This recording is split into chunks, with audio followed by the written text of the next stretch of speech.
نحمده ونصلي على رسوله الكريم اما بعد فاعوذ بالله من الشیطان الرجیم بسم اللہ الرحمن الرحیم وَإِذْ وَاعَدْنَا مُوسَىٰ 40 لَيْلَةً ثُمَّ اتَّخَذْتُمُ الْعِجْلَ مِن بَعْدِهِ وَأَنْتُمْ ظَالِمُونَ ثُمَّ عَفَوْنَا عَنْكُم مِّن بَعْدِ ذَلِكَ لَعَلَّكُمْ تَشْكُرُونَ صدق اللہ العظیم۔ سورہ بقرہ کے 6 اور 7ویں رکوع کی تلاوت ہم کل کر چکے ہیں۔ چند آیات کا مطالعہ بھی ہم نے مکمل کر لیا تھا۔ وہی سلسلہ واقعات جو تاریخ بنی اسرائیل کے بلکہ بالکل ابتدائی دور سے متعلق ہے، انہی کا آگے بھی بیان ہو رہا ہے۔ اور جیسا کہ میں کل عرض کر چکا ہوں، وہ تمثیل گویا کہ سامنے آ رہی ہے کہ ایک ایسی قوم کہ جس نے پہلے ہی مرحلے میں بے وفائی کی ہے، یعنی حضرت موسیٰ علیہ السلام کی اپنی زندگی کے دوران وہ تمام معجزات دیکھ لینے کے باوجود اور اس درجے شدید جو مصائب تھے ان کے ذریعے سے اللہ تعالیٰ نے جو انہیں نجات عطا فرمائی، اس سب کے باوصف انہوں نے ابتدائی مرحلے ہی میں جو سرکشی کا مظاہرہ کیا اور اللہ تعالیٰ کے احکام کا استہزاء کیا اور تمسخر کیا، اس سے دراصل اس قوم کا جو پندار ہے، ایک مذہبی تقدس کا جو لبادہ اس نے اوڑھ لیا تھا، اس پر ضرب لگائی جا رہی ہے کہ یہ ہے تمہاری اصل حقیقت، تمہارے آباء و اجداد کا کردار بھی یہ تھا، اللہ تعالیٰ نے یہ احسان تم پر کیے، اور تمہارا بالکل اپنی تاریخ کے ابتدائی دور میں بھی طرز عمل یہ تھا جو سامنے آیا۔ اسی ضمن میں ذکر ہو رہا ہے کہ جب کہ ہم نے طلب کیا موسیٰ کو 40 دن رات کے لیے، یعنی 40 دن رات کے لیے، یہ طلبی جو ہوئی تھی کوہ طور پر، یہ اصل میں طویل سفر طے کرنے کے بعد،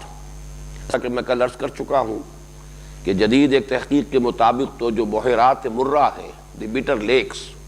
ان میں سے کسی بیٹر لیک کو اس وقت کراس کیا ہے حضرت موسیٰ علیہ السلام نے اپنی قوم کے ساتھ۔ ایک یہ بھی امکان ہے کہ اس وقت تک، چونکہ یہ تو یوں سمجھیے کہ اب سے تقریباً 4000 برس قبل کی بات ہو رہی ہے، تو اس وقت ہو سکتا ہے کہ بحر قلزم کا جو یہ آخری سرا ہے، خلیج سویس، یہ وہاں تک تسلسل کے ساتھ ہو اور درمیان میں جو خشکیاں تھیں وہ ابھی ظاہر نہ ہوئی ہو، تو کہا جا سکتا ہے کہ اسی خلیج سویس ہی کے شمالی کنارے پر انہوں نے کراس کیا ہے سمندر کو، اور پھر خاصا فاصلہ ہے طویل کہ جو خلیج سویس کے مشرقی ساحل کے ساتھ ساتھ تقریباً کافی طویل سفر طے کر کے جو جبل طور ہے اور وادی سینا ہے، وہاں پھر حضرت موسیٰ علیہ السلام اپنی قوم کو لے کر پہنچے، وہاں پڑاؤ رہا، وہاں سے پھر حضرت موسیٰ علیہ السلام کو اللہ تعالیٰ نے طلب فرمایا، اور وضاحت موجود ہے سورہ اعراف میں کہ اصل میں 30 دن کا معاملہ تھا، لیکن بعد میں اللہ تعالیٰ نے کسی سبب سے اس میں 10 دن کا اضافہ کیا۔ فَتَمَّ مِيقَاتُ رَبِّكَ 40 لَيْلَةً، تو تیرے رب کی جو مقدار معین ہے 40 دن 40 رات، وہ مکمل ہو گئی۔ اس سے ہی ہمارے ہاں صوفیہ میں چلے کا لفظ چلا ہے، چلہ کشی، 40 دن کی عبادت اور ریاضت، جیسے یہاں بھی موجود ہے وَإِذْ وَاعَدْنَا مُوسَىٰ 40 لَيْلَةً، یہاں تو گویا کہ جو آخری نتیجہ ہے کہ وہ حضرت موسیٰ علیہ السلام کا جو قیام رہا کوہ طور پر، وہ 40 دن رات کے لیے تھا، لیکن یہ کہ سورہ اعراف کی آیت نمبر 138 میں آیت نمبر 142 میں یہ وضاحت کر دی گئی ہے کہ ابتداءً 30 دن کا تعین تھا، پھر 10 دن کا اضافہ کیا۔ فَتَمَّ مِيقَاتُ رَبِّكَ 40 لَيْلَةً، تو تیرے رب کی طرف سے جو مقدار معین ہے 40 رات کی، وہ مکمل ہو گئی۔ جیسا کہ میں نے کل بھی عرض کیا تھا کہ انجیل میں حضرت عیسیٰ علیہ السلام کے لیے بھی صراحت کے ساتھ مذکور ہے کہ انجیل عطا کیے جانے سے قبل اور نبوت پر فائز کیے جانے سے قبل یہ 40 روز کا مسلسل روزہ جو ہے حضرت عیسیٰ علیہ السلام سے رکھوایا گیا ہے۔ یہ گویا کہ خصوصی روحانی تیاری ہے کہ اگرچہ نبوت کے لیے اللہ تعالیٰ جن کو منتخب فرماتا تھا، وہ ویسے بھی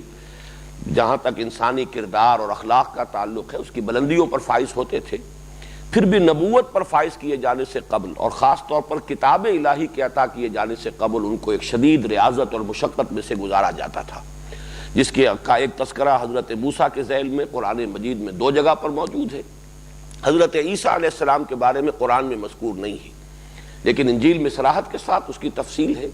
بلکہ یہ بھی کہ جب 40 دن کا وہ روزہ مکمل ہو گیا حضرت عیسیٰ کا، تو پھر شیطان نے انہیں ورگلانے کی کوشش کی. ٹیمپٹیشن یہ بائبل کے اندر اس کا ذکر ہے، مختلف ترغیبات کے ذریعے سے شرک پر آمادہ کرنے کی کوشش کی، لیکن حضرت عیسیٰ علیہ السلام اس میں ثابت قدم رہے اور انہوں نے لعنت فرمائی ابلیس پر. پھر اللہ تعالیٰ نے انہیں مقام نبوت پر فائز کیا. حضور کی سیرت میں ہمیں یہ وقفہ بہت مختصر نظر آتا ہے، اور وہ بھی مسلسل نہیں ہے. حضور صلی اللہ علیہ وسلم کا بھی جو بھی مراقبہ رہا ہے جبل نور پر، جو غار حرا ہے، وہاں حضور صلی اللہ علیہ وسلم، جس کے بارے میں صراحت موجود ہے حدیث میں حضرت عائشہ صدیقہ رضی اللہ تعالی عنہا سے، کہ جب آپ کی عمر شریف 40 برس کے لگ بھگ ہوئی، لما بلغ 40 سنۃ حبب الیہ الخلاء، تو طبعی طور پر آپ کو خلوت گزینی محبوب ہو گئی. یعنی یہ کہ وہ جو اقبال نے کہا ہے، دنیا کی محفلوں سے اکتا گیا ہوں یا رب، کچھ ایسی کیفیت جو ہے حضور صلی اللہ علیہ وسلم کی طبیعت میں از خود پیدا ہوئی اور خلوت پسندی آپ کو محبوب ہو گئی. پھر آپ غار حرا میں کئی دن کئی راتیں مسلسل قیام فرماتے تھے. اگرچہ سیرت کی کتابوں میں اس کی تفاصیل مذکور نہیں ہے، لیکن یہ کہ یہ ایک دور حضور پر بھی آیا ہے. البتہ یہ کہ جو میں یہاں نوٹ کرا رہا ہوں وہ یہ ہے کہ وہ مشقت جو حضرت موسیٰ علیہ السلام سے کرائی گئی اور وہ مشقت جو حضرت عیسیٰ علیہ السلام سے کرائی گئی، وہ حضور صلی اللہ علیہ وسلم سے نہیں کرائی گئی. اس میں بہت سے اسباب ہو سکتے ہیں. ایک وہ سبب بھی ہو سکتا ہے کہ جس کی طرف علامہ اقبال نے اپنے خطبات میں اشارہ کیا ہے، کہ جیسے جیسے تمدن آگے بڑھ رہا ہے، طباعیں جو ہے انسان کی، ان کے اندر یہ جو فزیکل برڈن ہے اور یہ مشقت جو ہے جسمانی، اس کو جھیلنے کا معاملہ کم ہو رہا ہے. اس اعتبار سے قدیم زمانے میں وہ تحمل جو ہے وہ زیادہ تھا، لیکن اب یہ ہے کہ اس کے ساتھ علم اور حکمت کا اضافہ ہو رہا ہے. تو گویا کہ فزیکل ایگزرشن اور وہ جو عبادت اور ریاضت کے اندر جو مشقتیں پہلے جھیلی جاتی تھیں، اس کے اندر کمی کر کے اس کی گویا کہ کمپنسیشن ہے، اس کسر کا جبر ہے جو اللہ تعالیٰ نے حکمت اور علم کے ذریعے سے کیا ہے. چنانچہ علامہ اقبال نے یہ سجسٹ کیا ہے کہ آج کے زمانے میں ہمیں یہ جو روحانی تربیت کا جو نظام ہمارے صوفیاء کا رہا ہے، اس پر نظر ثانی کی ضرورت ہوگی. آج کا انسان وہ مشقتیں نہیں جھیل سکتا، وہ چلہ کشیاں نہیں کر سکتا جیسی کہ خود ہمارے ہاں بھی یہ جو نظام رہا خانقاہی، اس میں جس قسم کی شدید ریاضتیں کرائی جاتی تھیں، آج ہمیں اس کا کوئی بدل تجویز کرنا ہوگا. اور میں جس بات کی طرف اشارہ کر رہا ہوں وہ یہ ہے کہ علم اور حکمت کا کے اندر جس قدر وسعت اور گہرائی ہوگی، اسی مناسبت سے یہ جسمانی مشقت اور ریاضت جو ہے اس کے اندر کمی ہو سکتی ہے. تو سیرت النبی کے تقابل سے میں نے صرف اس نقطے کو چاہا کہ آپ کے سامنے بیان کر دوں. یہاں پر جو بات ہو رہی ہے وہ فرد جرم کے ضمن میں، وہ اصل میں اس قوم کا وہ جرم کہ حضرت موسیٰ علیہ السلام جب غیر حاضر رہے، اس عرصے میں سامری نے انہیں ورغلایا اور کچھ زیورات تھے قوم کے جن کو یہ لے کر ساتھ آئے تھے، ان کو پگھلا کر اس سے ایک بچڑا بنایا. سورہ طٰہٰ میں اس کی پوری تفصیل موجود ہے، کچھ وضاحت سورہ اعراف میں بھی ہے. یہاں صرف اشارے کیے جا رہے ہیں. یہ چونکہ واقعات سارے تفصیلاً پہلے بیان ہو چکے، اور پہلے سے مراد یہ ہے کہ مکی صورتوں میں، اگرچہ ترتیب مصحف میں تو پہلی صورت یہ ہے جو ہم پڑھ رہے ہیں، لیکن ظاہر بات ہے کہ یہ تو قرآن میں نازل ہو رہی ہیں آیات ہجرت کے بعد، جبکہ 13 برس تو مکی دور کے گزر چکے ہیں. اس زمانے میں یہ تمام جو مکی قرآن ہے نازل ہو چکا، جو 2/3 قرآن کے حجم کے برابر ہے، اور ان میں یہ سارے واقعات تفصیل سے آ چکے ہیں. یہ بھی میں عرض کر چکا ہوں کہ یہ تو خیر بعد کی بات ہے، جبکہ جا کر کوہ طور کے دامن میں پڑاؤ ڈالا ہے. قرآن مجید میں تو سورہ اعراف میں یہ بھی مذکور ہے کہ جیسے ہی یہ سمندر کو کراس کر کے سینائی پیننسولا میں داخل ہوئے، وہاں انہوں نے کچھ بستیاں دیکھی اور وہاں بت پرستی ہو رہی تھی. لوگوں نے کچھ اپنے اصنام جو ہیں گھڑے ہوئے تھے جن کا اعتکاف کرتے تھے. اعتکاف کہتے ہیں مراقبے کو، توجہ کا ارتکاز. خوگرے پے کرے محسوس تھی انسان کی نظر، مانتا پھر کوئی ان دیکھے خدا کو کیوں کر. یہی ہے کہ جو فلسفہ بیان کیا ہے بت پرستی کا ڈاکٹر رادھا کرشنن نے، جو اس دور کے بہت بڑے فلسفی تھے، ہندوستان کے صدر بھی رہے ہیں. انہوں نے بڑی ضخیم 2 جلدوں میں انڈین فلسفی کی تاریخ مرتب کی ہے. تو انہوں نے بھی یہی فلسفہ بیان کیا ہے کہ بتوں کو کوئی بھی نہیں سمجھتا کہ یہ معبود ہے یا یہ بت جو ہے یہ کوئی ان کے اندر الوہیت ہے، بلکہ یہ سمبلز ہیں. یہ صرف ارتکاز توجہ کے لیے، اس لیے کہ میڈیٹیشن کے لیے اور ارتکاز توجہ کے لیے کوئی محسوس شے سامنے ہو تو سہولت ہوتی ہے، ورنہ بالکل اندیکھی ایک حقیقت جو ہے اس کے ساتھ ایک مراقبہ اور لو کا لگانا اور قلبی اور ذہنی رشتہ استوار کرنا یہ مشکل ہے. بہرحال یہ خو گرے پے کرے محسوس تھی انسان کی نظر، تو انہوں نے بھی کہا، چنانچہ الفاظ ہیں کہ قالوا یا موسیٰ اجعل لنا الہا کما لہم آلہہ، انہوں نے یہ فرمائش کی کہ اے موسیٰ ہمارے لیے بھی کوئی ایسے معبود گھڑ دو جیسے کہ ان کے لیے معبود ہیں، تاکہ ہم بھی ذرا ان کا اعتکاف کریں، ان پر گیان دھیان کیا کریں، بیٹھ کر توجہ کا ارتکاز کیا کریں۔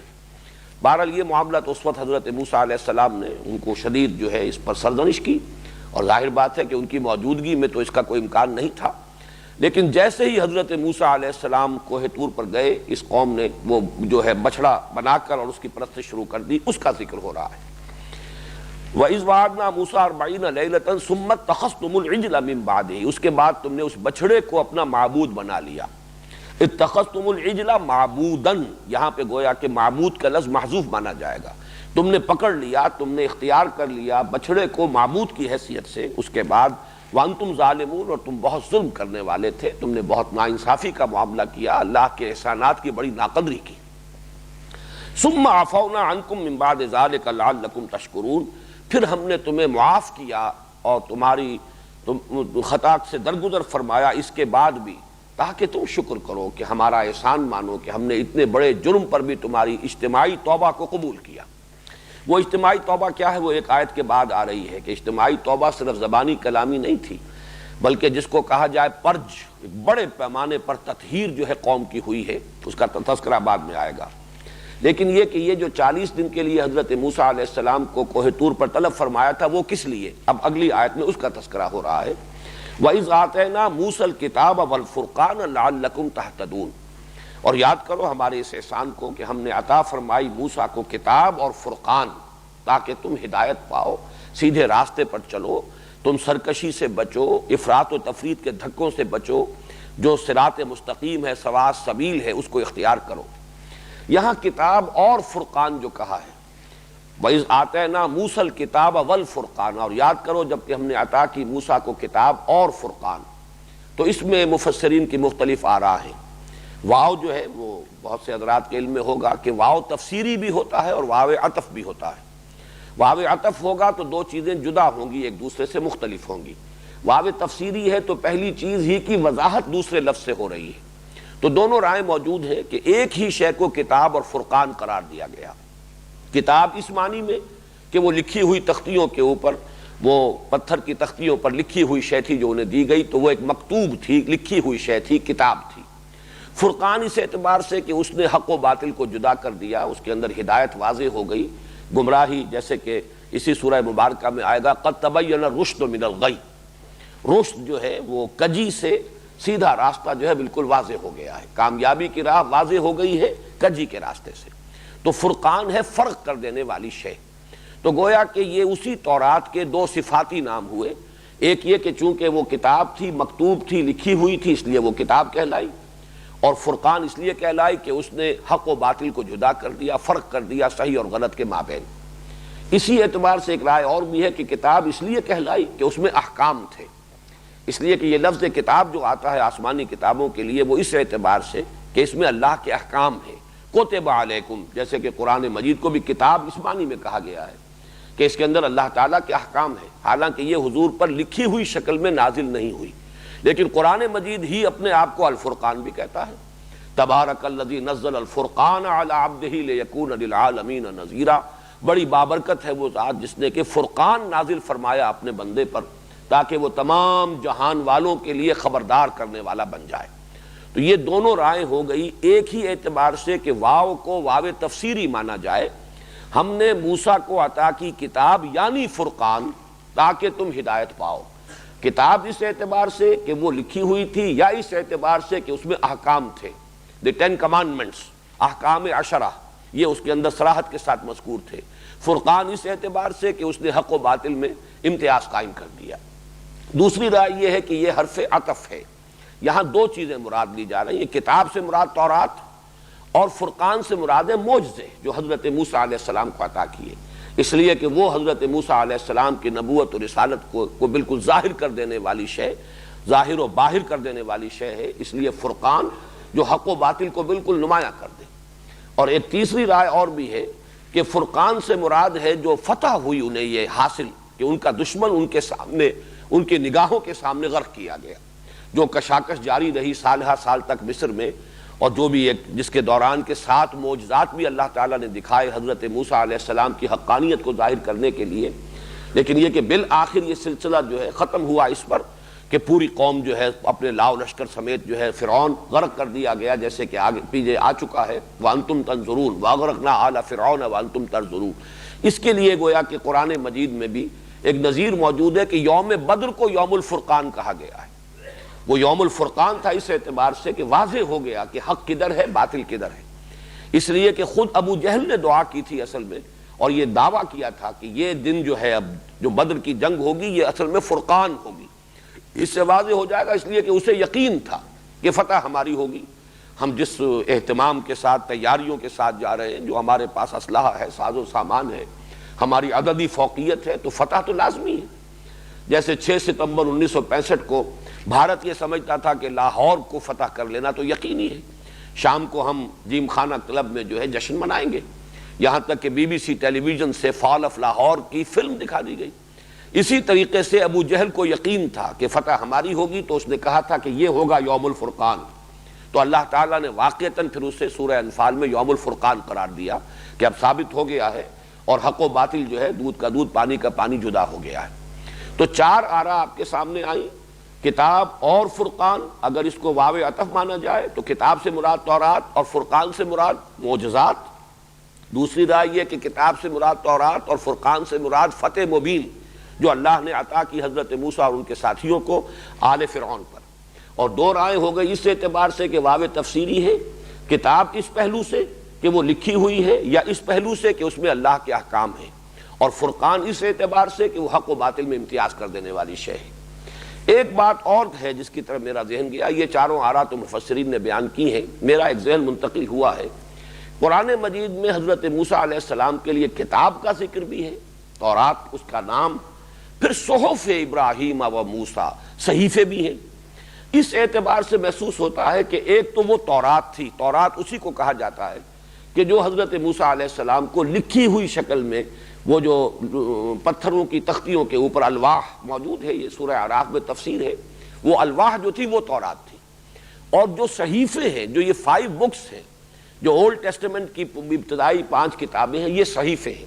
اور ان میں جو ہے تفصیلی مباحث موجود ہیں۔ تو اس اعتبار سے ہو سکتا ہے کہ وہ کتاب ہو اور ان 5 کتابوں کو صحف ابراہیم، صحف موسیٰ جنہیں قرار دیا گیا ہے، انہیں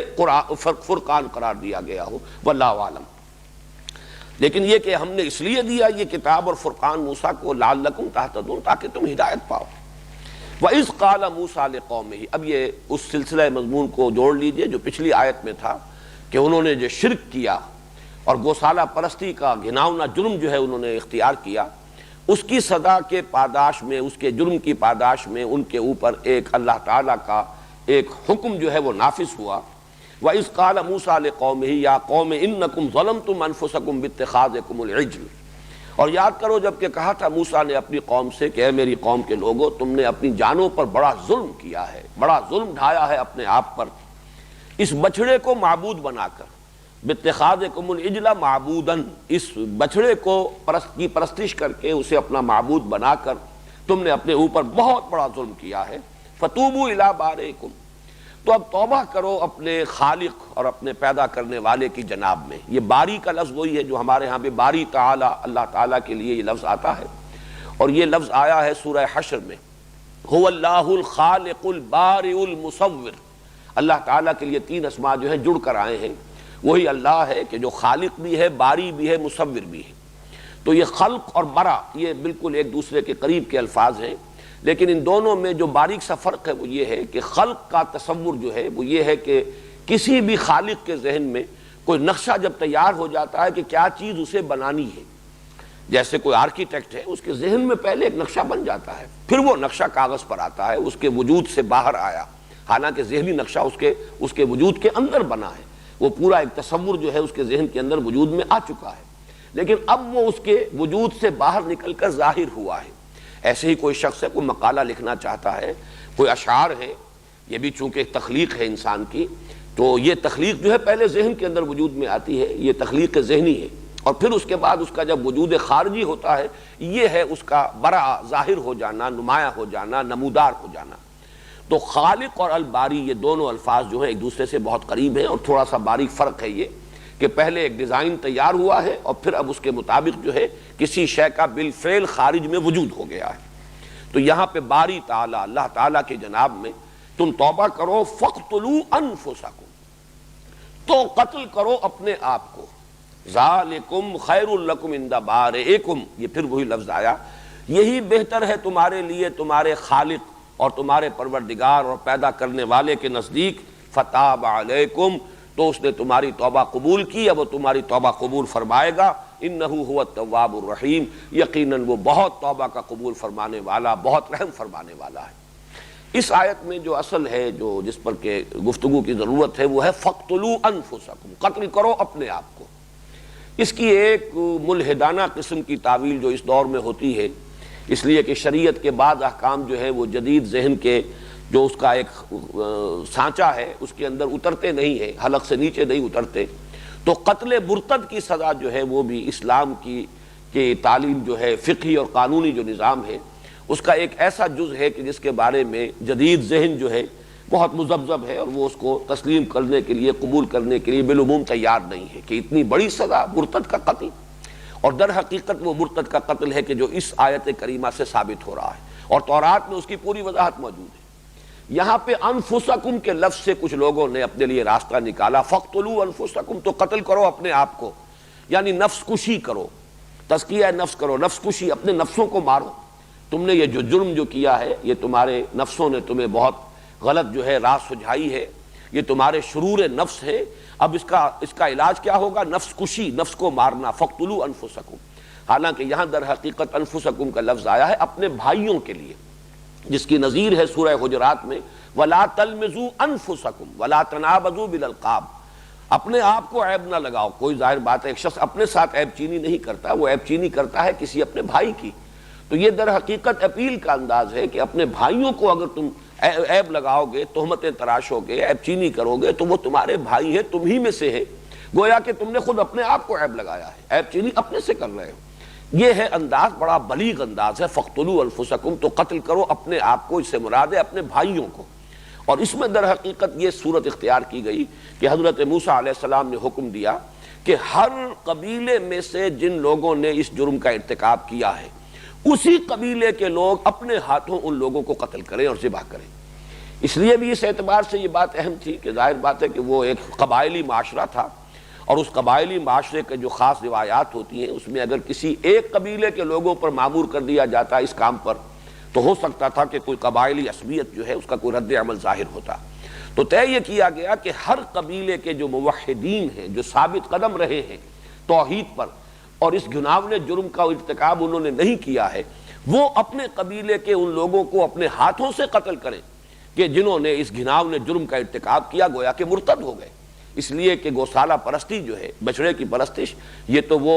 شرک جلی ہے کہ جس کے بعد کوئی امکان نہیں ہے کہ کسی طرح کا اشتباہ رہ جائے ان کے مرتد ہونے میں، ان کے کافر ہونے میں۔ تو یہ قتل مرتد کی سزا ہے، اور تورات میں اس کی پوری صراحت موجود ہے تفصیل کے ساتھ۔ کتاب الخروج، وہی جو ہے بک آف ایکسوڈس، اس میں باب 32 آیات 25 تا 30 میں اس کی پوری تفصیل موجود ہے، اور تعداد موجود ہے کہ 3000 اشخاص، 3000 مرد قتل ہوئے، کھیت رہے اس ایک دن، اس لیے کہ پھر حضرت موسیٰ علیہ السلام کے حکم سے وہ لوگ جو ہیں وہ پورے قبیلوں کے اندر گھوم گئے، اور اپنے اپنے قبیلے کے لوگوں کو انہوں نے چن چن کر قتل کیا جنہوں نے اس گھناونے جرم کا ارتکاب کیا تھا۔ یہی ہے در حقیقت اصل ہمارے ہاں قتل مرتد کی سزا کی۔ اور یہ بات اصولی طور پر سمجھ لیجئے کہ شریعت موسوی اور شریعت محمدی صلی اللہ علیہ وسلم ایک تسلسل ہے۔ جہاں تک تو اصل دین کا تعلق ہے، توحید کا تعلق ہے، اس میں تو تسلسل ہے ہی۔ وہ ایمان جس کو ہم کہتے ہیں، جو دین کی جڑ اور بنیاد ہے، وہ تو حضرت آدم سے لے کر این دم تک، آج تک، اس میں کوئی فرق نہیں ہے، کوئی تفاوت نہیں ہے۔ وہی ایمان باللہ، وہی توحید، وہی ایمان بالمعاد، ایمان بالآخرہ، ایمان بالبعث بعد الموت، اسی طرح ایمان بالوحی، ایمان بالکتب، ایمان بالرسل، ایمان بالانبیاء، یہ تمام کے تمام جو بنیادی امور ہیں وہ ایک ہی ہیں۔ لیکن شریعتیں دو ہیں اصل میں بنیادی طور پر، شریعت موسوی اور شریعت محمدی صلی اللہ علیہ وسلم۔ اس میں جہاں جہاں فرق ہوا ہے وہ قرآن نے واضح کر دیا، جہاں وہی سابقہ شریعت ابھی چل رہی ہے اسی تسلسل کے بنا پر، اس کو قرآن مجید میں ذکر نہیں کیا گیا۔ لیکن حضور صلی اللہ علیہ وسلم نے اپنے عمل سے اس کا ثبوت فراہم کر دیا۔ میں یہ ساری صراحت اس لیے کر رہا ہوں کہ یہ بھی در حقیقت اسلام کے قانونی نظام کی بنیادوں کو سمجھنے کے لیے بہت اہم نکتہ ہے کہ اگر آپ کسی شے کو یہ چاہیں کہ لازماً قرآن میں اس کی اصل ملے، ضروری نہیں ہے، اس لیے کہ اگر جو شریعت موسوی تھی اس کے کسی جز کو حضرت محمد صلی اللہ علیہ وسلم نے برقرار رکھا ہے، تو چاہے قرآن میں وہ صراحت سے مذکور نہ ہو، حضور صلی اللہ علیہ وسلم کی سنت اور آپ کے عمل کی بنیاد پر وہ شریعت موسوی کا تسلسل جو ہے اسی طریقے سے شریعت محمدی میں برقرار رہے گا۔ یہاں تو پھر بھی میں مثال اس کی دے رہا ہوں کہ جس کا قرآن مجید میں ذکر ہے، اگرچہ مسلمانوں سے خطاب کر کے جہاں پر احکام شریعت آئے ہیں وہاں تذکرہ نہیں ہے، لیکن تورات کے اس حکم کا ذکر یہاں موجود ہے، فَاقْتُلُوا أَنفُسَكُمْ، اور تورات میں جو ہے اس کی صراحت موجود ہے، اور اس کو خام خواہ نفس کشی اور تزکیہ نفس اور ریاضتیں کر کے اپنے نفس کو قابو میں لانے کا ادھر اس کا رخ کرنا جو ہے اس کی تعویل کا، یہ سوائے الہاد کے اور کچھ نہیں۔ یہ وہی جدید ریشنلسٹک جو انداز ہے، جب اس کا غلبہ ذہن پر ہو جاتا ہے تو آدمی ادھر ادھر چور دروازے تلاش کرتا ہے، جیسے کہ معجزات کی خالص سائنٹیفک توجیہ کرنے کی، جس کی میں نے کل مثال دی تھی کہ ہوا کا اس کو قرار دیا جائے کہ تیز جھکڑ چلا اور اس کی وجہ سے سمندر ہٹ گیا پیچھے کو، لیکن قرآن مجید نے صراحت کی ہے کہ فَانْفَلَقَ وَفَكَانَ كُلُّ فِرْقٍ كَالطَّوْدِ الْعَظِيمِ، یہ سمندر پھٹا تھا، پیچھے نہیں ہٹا تھا، یہ مد و جزر کی بات نہیں تھی بلکہ پھٹنا تھا، اور ہر حصہ جو ہے اس کا وہ ایک چٹان کے مانند کھڑا ہو گیا تھا۔ ان الفاظ کے اندر اب کوئی گنجائش نہیں ہے اس مفہوم سے ادھر ادھر ہونے کی۔ اسی طریقے سے فَاقْتُلُوا أَنفُسَكُمْ، اور اس کی تورات سے جو وضاحت ہے میں نے عرض کر دی کہ 3000 انسانوں کو انہیں اپنے ہاتھوں سے قتل کیا۔ یہ گویا کہ کلیکٹیو پرج ہے۔ کوئی بھی نظریاتی جماعت ہو کہ جس کی اساس نظریے پر ہے، ایک ہے نسلی تعصب اور عصبیت کی بنیاد پر کوئی گروہ ہے، یا کوئی اور عصبیتیں ہیں۔ ابن خلدون نے عصبیت کا لفظ استعمال کیا ہے کہ انسانی معاشرے کے منظم ہونے کے لیے کوئی نہ کوئی عصبیت ضروری ہے۔ عصبیت عصبہ کہتے ہیں گروہ کو، تو لوگوں کو آپس میں جوڑنے کے لیے جب تک کوئی ایسی شے نہ ہو کہ جس سے کہ سب کو کوئی قلبی لگاؤ ہو تو وہ کیسے جڑے رہیں گے؟ یا تو نسلی عصبیت ہوتی ہے جو لوگوں کو جوڑتی ہے، یا لسانی عصبیت ہے جو لوگوں کو جمع کرتی ہے، لیکن ایک نظریاتی جماعت جو ہوتی ہے اس کی عصبیت ساری نظریے کے ساتھ ہے۔ اس نظریے کے ساتھ اگر ذرا سی بھی سہل انکاری کا معاملہ کیا جائے اور اس میں ڈھیل دی جائے تو گویا کہ شیرازہ منتشر ہو جائے گا۔ تو نظریاتی جماعت، نظریاتی قوم، نظریاتی مملکت جو ہے وہ اپنے تحفظ کے لیے اس کو ضرورت ہے کہ وہ اپنے نظریے کی پوری حفاظت کرے اور اس سے انحراف کو کسی صورت گوارا نہ کرے۔ چنانچہ تمام نظریاتی جماعتوں میں یہ پرجز ہوتے ہیں۔ آپ کسی پارٹی میں پرج کیجئے کہ اگر کچھ لوگ ہیں کہ جو اس نظریے سے انحراف کر رہے ہیں تو جتنا جلدی ان کو اس پارٹی سے نکال دیا جائے گا، جماعت سے نکال دیا جائے گا، اتنا ہی اس پارٹی کے حق میں بہتر ہوگا۔ اگر آپ نے ان کو اس جماعت کے اندر گوارا کیا تو رفتہ رفتہ وہ ساری چھوٹ جو ہے ان کی وہ جماعت کے اور لوگوں تک بھی جو ہے متعدی ہو جائے گی اور جماعت کا شیرازہ منتشر ہو جائے گا۔ تو یہ در حقیقت کلیکٹیو پرج ہے کہ جو ہوئی ہے اس وقت بڑے پیمانے پر 3000 انسانوں کا قتل کیا جانا قتل مرتد کی سزا کے تحت، یہ تاریخ کا ایک بہت بڑا واقعہ ہے۔ اچھا، یہاں کے الفاظ بھی خود ظاہر کر رہے ہیں کہ یہ نفس کشی والی بات ہو ہی نہیں سکتی۔ ذالکم خیر لکم عند بارئکم، یہ الفاظ خود بول رہے ہیں کہ کوئی بات ایسی تھی جو ان پر بڑی شاخ گزرنے والی تھی۔ اپنے ہاتھوں اپنے بھائی بندوں کو قتل کرنا یہ کوئی معمولی بات تو نہیں ہے، لیکن یہ کہ ان کو یہ حکم دیا جا رہا ذالکم خیر لکم عند بارئکم، بظاہر تو تمہیں محسوس ہوتا ہے یہ بڑا گھاٹے کا سودا ہے، بڑی سخت حکم ہے جو دیا جا رہا ہے، ان لوگوں کو قتل کر دیں ہم اپنے ہاتھوں سے، لیکن اسی میں عافیت ہے، تمہاری زندگی اسی میں ہے، اسی میں تمہاری وہ نظریاتی جو ہے بقا ہے۔ اگر یہ نہیں کرو گے تو تمہارا شیرازہ جو ہے جو اصل میں توحید کی بنیاد پر ہے، بادو تیرا توحید کی قوت سے قوی ہے، اگر یہ توحید ہی ختم ہو گئی تو تمہاری جمعیت پراگندہ ہو جائے گی، تمہاری طاقت جو ہے منتشر ہو جائے گی۔ ذالکم خیر لکم عند بارئکم فتاب علیکم۔ اب فتاب علیکم کو اگر حضرت موسیٰ علیہ السلام کے اسی قول کے ساتھ لیا جائے کہ انہوں نے یہ کہا اپنی قوم سے، تو اس کا مراد ہوگا اللہ تمہاری توبہ قبول فرمائے گا۔ یعنی توبہ صرف زبانی کلامی نہیں ہے، جیسے کہ عام طور پر بھی ہمارے علماء نے توبہ کی صحت اور اس کی قبولیت کی شرائط معین کی ہیں کہ توبہ کے لیے اس کے قبول ہونے کے، اس کے صحیح ہونے کی شرائط میں یہ بھی ہے کہ جو بھی معصیت ہے اس پر حقیقی ندامت ہو انسان کو، حقیقی پشیمانی۔ نمبر 2، پھر اس کو وہ ترک کر دے۔ اگر بالفعل ترک نہیں کرتا تو توبہ نہیں ہوئی، چاہے وہ توبہ کی تسبیحیں 1000 دانہ لے کر بیٹھ جائے اور استغفر اللہ ربی من کل ذنب واتوب الیہ کی گردان کرتا رہے، وہ توبہ تو نہیں ہوگی جب تک کہ اس گناہ سے دستکش نہ ہو جائے، کنارہ کش نہ ہو جائے۔ اور پھر یہ کہ عزم مصمم ہو کہ آئندہ ہم یہ کام نہیں کریں گے۔ اور اگر حقوق العباد کا معاملہ تو کمپنسیٹ کیجئے، جس پر زیادتی کی تھی یا تو اس سے معافی حاصل کیجئے، اور یا یہ ہے کہ اس کی تلافی کیجئے۔ اگر اس کا مال کھا لیا تھا ناحق، اسے لوٹائیے، کوئی حق تلف کیا تھا اس کی جس طرح سے بھی ہو بھی تلافی کیجئے۔ اگر یہ نہیں کریں گے تو یہ محض زبانی کلامی توبہ جو ہے وہ توبہ نہیں ہے۔ تو معلوم ہوا کہ یہ تمہیں کرنا ہوگا اجتماعی طور پر۔ تمہاری اجتماعی توبہ کی شرط لازم یہ ہے کہ ان لوگوں کو اپنے ہاتھوں سے قتل کرو، تب اللہ تعالیٰ تمہاری توبہ قبول فرمائے گا۔ اور انہ هو التواب الرحیم، یقیناً وہ بہت توبہ کا قبول فرمانے والا، رحم فرمانے والا ہے۔ اس میں یہ بات بھی نوٹ کر لیجئے، میں نے اس نقطے کی ذرا نسبتاً زیادہ وضاحت اس لیے کی ہے کہ جو حد رجم کا معاملہ ہے وہ بھی اسی اصول پر ہے۔ قرآن مجید میں رجم کا حکم نہیں ہے، یہ مانتے ہیں، سب مانتے ہیں، قرآن مجید ہمارے سامنے ہے،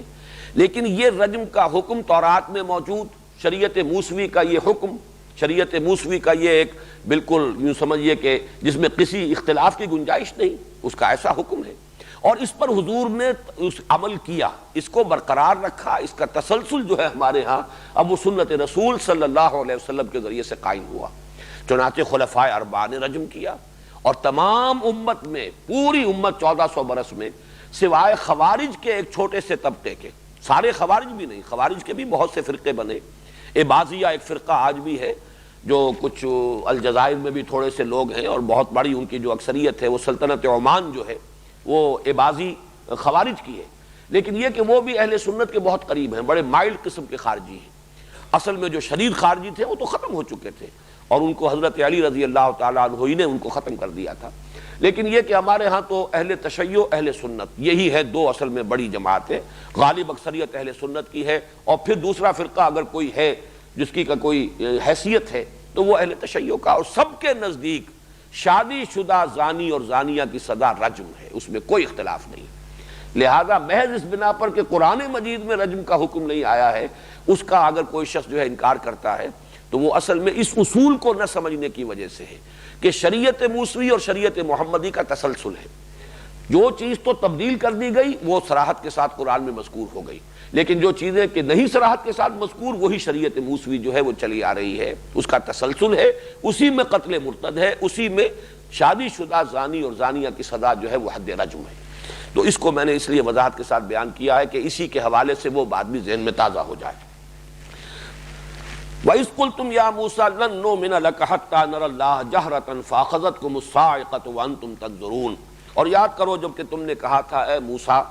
ہم تو تمہاری تصدیق نہیں کریں گے۔ یہاں نوٹ کر لیجئے، نومنا کے بعد لام آیا ہے، نل نومنا لکا۔ ایک جب آتا ہے ایمان کے بعد با کا حرف آتا ہے تو وہ ایمان، یقین کے معنی میں ہوتا ہے، اور جب ایمان کے بعد لفظ لام آتا ہے، حرف لام آتا ہے، حرف جار، تو وہ تصدیق کسی بات کی، سرسری تصدیق بھی، کسی بات کو تسلیم کر لینا، یہ جو ہے یہ لام اور با کے فرق میں کہ استعمال کا فرق ہے۔ تو ہم تمہاری بات نہیں مانیں گے حتیٰ نر اللہ جہرتن، یہاں تک کہ ہم خود دیکھ لیں اللہ کو عیانن، اپنی آنکھوں سے۔ فاخذتکم الصاعقۃ وانتم تنظرون، تو تمہیں آ پکڑا ایک کڑک نے تمہیں پکڑ لیا، اور تمہارے دیکھتے ہی دیکھتے یہ سب کچھ ہوا ہے، فوری طور پر ایک زلزلہ آیا ہے، رجفہ اسے کہا گیا ہے۔ یہ تقریباً تمام واقعات وہ ہیں کہ جن کا تذکرہ قدر تفصیل سے سورہ اعراف میں آ چکا ہے۔ جیسا کہ کل میں نے عرض کیا تھا، سورہ اعراف ہجرت سے متصلاً قبل کے زمانے میں نازل ہوئی، سورہ بقرہ ہجرت کے متصلاً بعد نازل ہو رہی ہے۔ تو یہاں بہت ہی مختصر جو ہے حوالے دیے جا رہے ہیں ان چیزوں کے جن کی تفصیل سورہ اعراف میں آ چکی ہے۔ اس کا میں ذرا سا بیان کر دوں کہ جب یہ واقعہ ہو چکا، پھر حضرت موسیٰ علیہ السلام نے وَاخْتَارَ مُوسَىٰ مِن قَوْمِهِ 70 رَجُلًا، 70 افراد کو حضرت موسیٰ علیہ السلام نے ان 12 قبائل میں سے سرکردہ افراد کو چنا، اور پھر وہ گئے ہیں کوہ طور پر اجتماعی، پھر اللہ تعالیٰ سے استغفار کرنے کے لیے کہ پروردگار ہماری خطا جو ہے معاف فرما دے، جو غلطی ہوئی تھی تیرے حکم کے مطابق ہم نے وہ قتل مرتد کی جو حد ہے وہ بھی نافذ کر دی، 3000 اپنے آدمی جو ہے ان کا خون بہا دیا، اب ہم پر رحم فرما، اور مزید ہمارے اوپر اس جرم کی کوئی اور سزا جو ہے وہ اب یا مستقبل میں نافذ نہ ہو۔ اس کی پوری تفصیل سورہ اعراف میں موجود ہے۔ تو انہیں دامن طور میں پھر چھوڑ کر اور ذرا اوپر پھر گئے ہیں حضرت موسیٰ علیہ السلام، وہاں ان کا ایک مکالمہ ہوا ہے، بلکہ میں چاہتا ہوں کہ وہ آپ کو میں سنا بھی دوں، تیزی کے ساتھ ان آیات کا میں ترجمہ کر دیتا ہوں۔ وَاخْتَارَ مُوسَىٰ قَوْمَهُ 70 رَجُلًا لِمِيقَاتِنَا، معلوم ہوا کہ اس کے لیے بھی اللہ تعالیٰ نے کوئی وقت معین کیا تھا کہ اپنے قوم کے 70 سرکردہ افراد کو لے کر آؤ۔ حضرت موسیٰ علیہ السلام نے ان کو چنا۔ فَلَمَّا أَخَذَتْهُمُ الرَّجْفَةُ، تو جب ان کو آ پکڑا ایک کڑک نے، اور کڑک کے ساتھ ہی رجفہ جو ہے، رجفہ کہتے ہیں کپ کپی، کوئی ایسی جس میں کڑک بھی ہے اور گرج بھی ہے اور کوئی ایسی ٹھنڈی ہوائیں بھی ہیں کہ جس سے ان کے اوپر ایک کپ کپی طاری ہو گئی۔ قال رب لو شئت اهلكتهم من قبل وإياي، تو حضرت موسیٰ نے عرض کیا پروردگار اگر تو چاہتا تو مجھے اور میری قوم کو پہلے ہی ہلاک کر دیتا۔ اتہلکنا بما فعل السفہاء منا، کیا تو اب ہمیں ہلاک کر رہا ہے ہم سب کو ہمارے کچھ بے وقوفوں کے فعل کی سزا کے طور پر؟ ہمارے کچھ نادان لوگوں سے خطا ہوئی، انہوں نے جرم کیا، اس میں کوئی شک نہیں، اس کے لیے ہم استغفار کرنے کے لیے حاضر ہوئے ہیں، لیکن کیا ان کے جرم کی پاداش میں ہم سب کو ہلاک کر دے گا؟ ان ہی الا فتنتک، نہیں ہے یہ مگر تیری طرف سے ایک آزمائش ہے، تیری طرف سے ہمارے لیے ایک ابتلا ہے۔ تضل بہا من تشاء وتہدی بہا من تشاء، اس کے ذریعے سے تو جس کو چاہتا ہے گمراہ کر دیتا ہے، جس کو چاہتا ہے ہدایت دیتا ہے۔ انت ولینا فاغفر لنا وارحمنا وانت خیر الغافرین، یقیناً تو ہی ہمارا ساتھی ہے، پشت پناہ ہے، مددگار ہے، بس ہمیں بخش دے، ہم پر رحم فرما، اور یقیناً تو بہترین بخشنے والا ہے۔ وَاكْتُبْ لَنَا فِي هَذِهِ الدُّنْيَا حَسَنَةً، اور لکھ دے ہمارے لیے، طے فرما دے ہمارے لیے، فیصلہ صادر فرما دے ہمارے لیے اس دنیا کی زندگی میں بھی بھلائی کا، خوبی کا، حسنات کا، وفی الآخرہ، اور آخرت میں بھی۔ اِنَّا هُدْنَا إِلَيْكَ، ہم تیری جانب رجوع کر رہے ہیں، ہم توبہ کر رہے ہیں، ہم اپنی خطاؤں سے ہم درگزر چاہتے ہیں، استغفار کر رہے ہیں۔ قال عذابی اصیب بہ من نشاء، اللہ تعالیٰ نے فرمایا جہاں تک میرے عذاب کا تعلق ہے، سزا کا تعلق ہے، وہ تو میں دوں گا جس کو چاہوں گا۔ ورحمتی وسعت کل شیء، باقی میری رحمت جس کا تم سوال کر رہے ہو وہ ایک تو ہے عام رحمت جو ہر شے کو شامل ہے، تمام مخلوقات کا وجود میری رحمت کے طفیل ہے، ان کی ربوبیت کا سارا سلسلہ میری ہی رحمت کا دسترخوان ہے جس سے سب کو اپنی ضروریات جو ہیں بہم پہنچ رہی ہے۔ فَسَأَكْتُبُهَا، باقی جس رحمت خصوصی کی درخواست ہے موسیٰ تم کر رہے ہو وہ میں لکھ دوں گا، طے کر دوں گا، اس کا حکم میں صادر فرما دوں گا۔ لِلَّذِينَ يَتَّقُونَ وَيُؤْتُونَ الزَّكَاةَ، ان لوگوں کے حق میں جو تقوی کی روش اختیار کریں گے، زکوٰۃ ادا کریں گے۔ وَالَّذِينَ هُمْ بِآيَاتِنَا يُؤْمِنُونَ، اور جو ہماری آیات پر ایمان لائیں گے۔ الَّذِينَ يَتَّبِعُونَ الرَّسُولَ النَّبِيَّ الْأُمِّيَّ الَّذِي يَجِدُونَهُ مَكْتُوبًا عِندَهُمْ فِي التَّوْرَاةِ وَالْإِنجِيلِ، جو اتباع کریں گے ہمارے اس رسول نبی امی کا جس کو وہ پائیں گے اپنے ہاں لکھا ہوا، یعنی جس کی پیشن گوئیاں درج پائیں گے کتابوں میں اپنے پاس، تورات میں بھی اور انجیل میں بھی۔ یأمرہم بالمعروف وینہاہم عن المنکر، وہ انہیں نیکی کا حکم دے گا، برائیوں سے روکے گا۔ ویحل لہم الطیبات، پاکیزہ چیزوں کو ان کے لیے حلال ٹھہرائے گا۔ ویحرم علیہم الخبائث، اور ناپاک چیزوں کو ان پر حرام کر دے گا۔ وَيَضَعُ عَنْهُمْ إِصْرَهُمْ وَالْأَغْلَالَ الَّتِي كَانَتْ عَلَيْهِمْ، اور پھر یہ کہ ان پر جو بوجھ پڑے ہوئے ہوں گے، جو انہوں نے اپنے اوپر رسومات کے بوجھ اور بدعات کے بہت سے تومار جو ہیں اپنے گلے میں ڈال لیے ہوں گے، ان سے ان کو نجات دلائے گا۔ فَالَّذِينَ آمَنُوا بِهِ، تو جو لوگ اس پر ایمان لائیں گے، وَعَزَّرُوهُ، اور اس کی تعظیم کریں گے، وَنَصَرُوهُ، اور ان کی مدد کریں گے، وَاتَّبَعُوا النُّورَ الَّذِي أُنزِلَ مَعَهُ، اور اتباع کریں گے اس نور کا جو ان کے ساتھ نازل کیا جائے گا، یعنی قرآن کا۔ اولئک هم المفلحون، وہی ہوں گے فلاح پانے والے۔ اور اس کے بعد پھر وہ آیت ہے اسی سورہ مبارکہ میں، قل یا ایھا الناس، اے نبی اب کہہ دو، وہ رسول نبی امی میں ہوں، آ گیا ہوں، جس کے بارے میں کہ موسیٰ سے یہ معاہدہ اللہ تعالیٰ کا ہوا تھا کہ رحمت خصوصی کے حقدار وہی ہوں گے جو میرے رسول نبی امی پر ایمان لائیں گے۔ قل یا ایھا الناس انی رسول اللہ الیکم جمیعا الذی لہ ملک السماوات والارض لا الہ الا هو یحیی ویمیت فآمنوا باللہ ورسولہ النبی الامی الذی یؤمن باللہ وکلماتہ واتبعوہ لعلکم تہتدون۔ تو اب اس نبی امی پر ایمان لاؤ اور اس کی تصدیق کرو، اس کے ساتھ جو نور نازل ہوا ہے اس کی پیروی کرو تاکہ تم ہدایت یافتہ ہو۔ یہ ہے وہ مکالمہ کہ جس کا یہاں تذکرہ ہو رہا ہے صرف ایک جملے میں،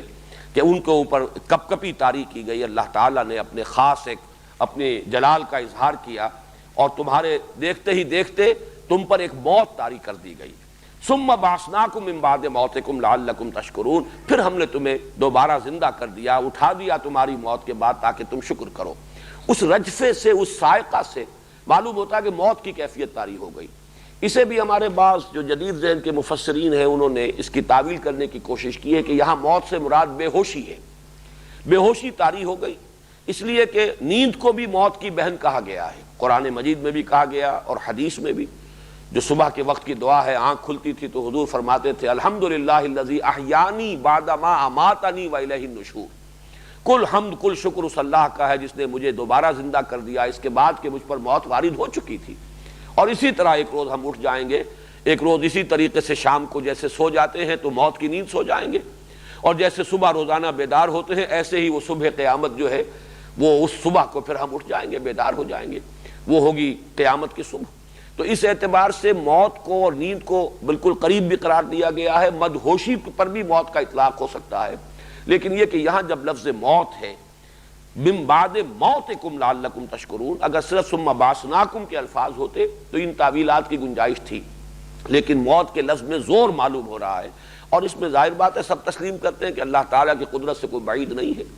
اسی سورہ بقرہ میں آگے چل کر آئے گا حضرت عزیر علیہ السلام کو 100 برس تک اللہ نے موت ان پر طاری کیے رکھی، اس کے بعد اٹھا دیا، تو اللہ تعالیٰ کے لیے مشکل نہیں ہے۔ 300 برس تک اصحاب کہف کو اس نے سلائے رکھا، وہاں اس پر موت طاری نہیں ہوئی، سوئے رہے، لیکن یہ کہ یہ بھی اللہ تعالیٰ کر سکتا ہے کہ 300 برس تک کسی کو سلائے رکھے، اور یہ بھی کر سکتا ہے کہ 100 برس تک موت ہو باقاعدہ اور پھر انہیں زندہ کیا جائے۔ تو اس میں کوئی چیز بھی اللہ تعالیٰ کی قدرت سے بعید نہیں ہے، تو ہمیں ایسے مقامات پر خام خواہ کی تعویل کی حاجت نہیں۔ معلوم ہوتا ہے کہ عارضی طور پر ان پر موت وارد ہوئی اور اس کے بعد اللہ تعالیٰ نے پھر انہیں اٹھا دیا، لعلکم تشکرون۔ وَظَلَّلْنَا عَلَيْكُمُ الْغَمَامَ وَأَنزَلْنَا عَلَيْكُمُ الْمَنَّ وَالسَّلْوَىٰ، اور ہم نے تم پر سایہ کیا بدلی کا، ابر کا، اور تم پر نازل کیا من اور سلوہ، کلوا من طیبات ما رزقناکم، اور گویا کہ یہ کہا گیا تم سے کہ کھاؤ ان پاکیزہ چیزوں میں سے جو ہم نے تمہیں عطا فرمائی ہیں، وما ظلمونا، اور انہوں نے ہمارا کچھ نہیں بگاڑا، ولکن کانوا انفسہم یظلمون، بلکہ وہ تو خود اپنی ہی جانوں پر ظلم ڈھاتے رہے۔ یہ من و سلوہ کا نزول ہے کہ جو اس سینائی پیننسولا میں سفر کے دوران اللہ تعالیٰ کے خصوصی ان پر جو انعامات ہوئے ہیں۔ تفاصیل موجود ہیں، مختلف تفاسیر میں آپ اس کا مشاہدہ کر سکتے ہیں۔ زیادہ تفصیل سے جوش انسائکلوپیڈیا وغیرہ کے حوالے دیے ہیں مولانا عبد الماجد دریابادی نے۔ میرے پاس جو نسخہ ہے تاج کمپنی کا چھپا ہوا، اس میں بہت ہی باریک پرنٹ ہے، پڑھنے میں بھی خاصی دقت ہوتی ہے، لیکن ہو سکتا ہے کہ کوئی اور نسخے موجود ہوں، کوئی اور بھی اس کے ایڈیشن ہو۔ تو اس میں خاص طور پر چونکہ انہوں نے بائبل کا، انجیل کا، تورات کا بہت تفصیلاً مطالعہ کیا، بلکہ اس دور کے مفسرین میں سے ان کا خاص مقام اسی اعتبار سے ہے کہ انہوں نے ہندو مت کا بھی مطالعہ کیا ہے، ہندو مائتھولوجی سے بھی وہ واقف ہیں، ہندو فلسفے سے واقف ہیں۔ چنانچہ ان کی تفسیر میں آپ کو جو حوالے ملیں گے، اور تقابلی مطالعہ جو ہے کمپیریٹیو ریلیجن، ہندوازم اور ہندو فلسفی، اس کا اسلام کے ساتھ تقابل، اس کا کمپیریٹیو اسٹڈی، اسی طریقے سے یہ عیسائیوں کی تاریخ اور یہود کی تاریخ اور ان کی کتابوں کی، ان کی تاریخ کا مطالعہ، تو بڑے تفصیلی جو ہے انہوں نے اس کے حوالے دیے ہیں، جو ظاہر بات ہے کہ اس قسم کے درس میں ان کا بیان نہیں ہو سکتا۔ تو یہاں پر وہ ایک تفصیل، جو طویل سفر ہوا ہے جب کراس کیا ہے، یا تو وہ خلیج سویز کو کا شمالی سرا ہے اس کو کراس کیا ہے، یا بٹر لیکس میں سے، کڑوی جھیلوں میں سے کسی کڑوی جھیل کو، پھر وہاں سے طویل سفر طے کر کے جو گئے ہیں اور یہ کوہ طور کے دامن میں جا کر پڑاؤ ڈالا ہے۔ اب نہ معلوم کتنا طویل عرصہ اس میں صرف ہوا ہوگا، اگر وہ تعداد صحیح ہے 6 لاکھ کا لشکر ہے جو چل رہا ہے، تو اس کی موومنٹ بھی کوئی تیز نہیں ہو سکتی۔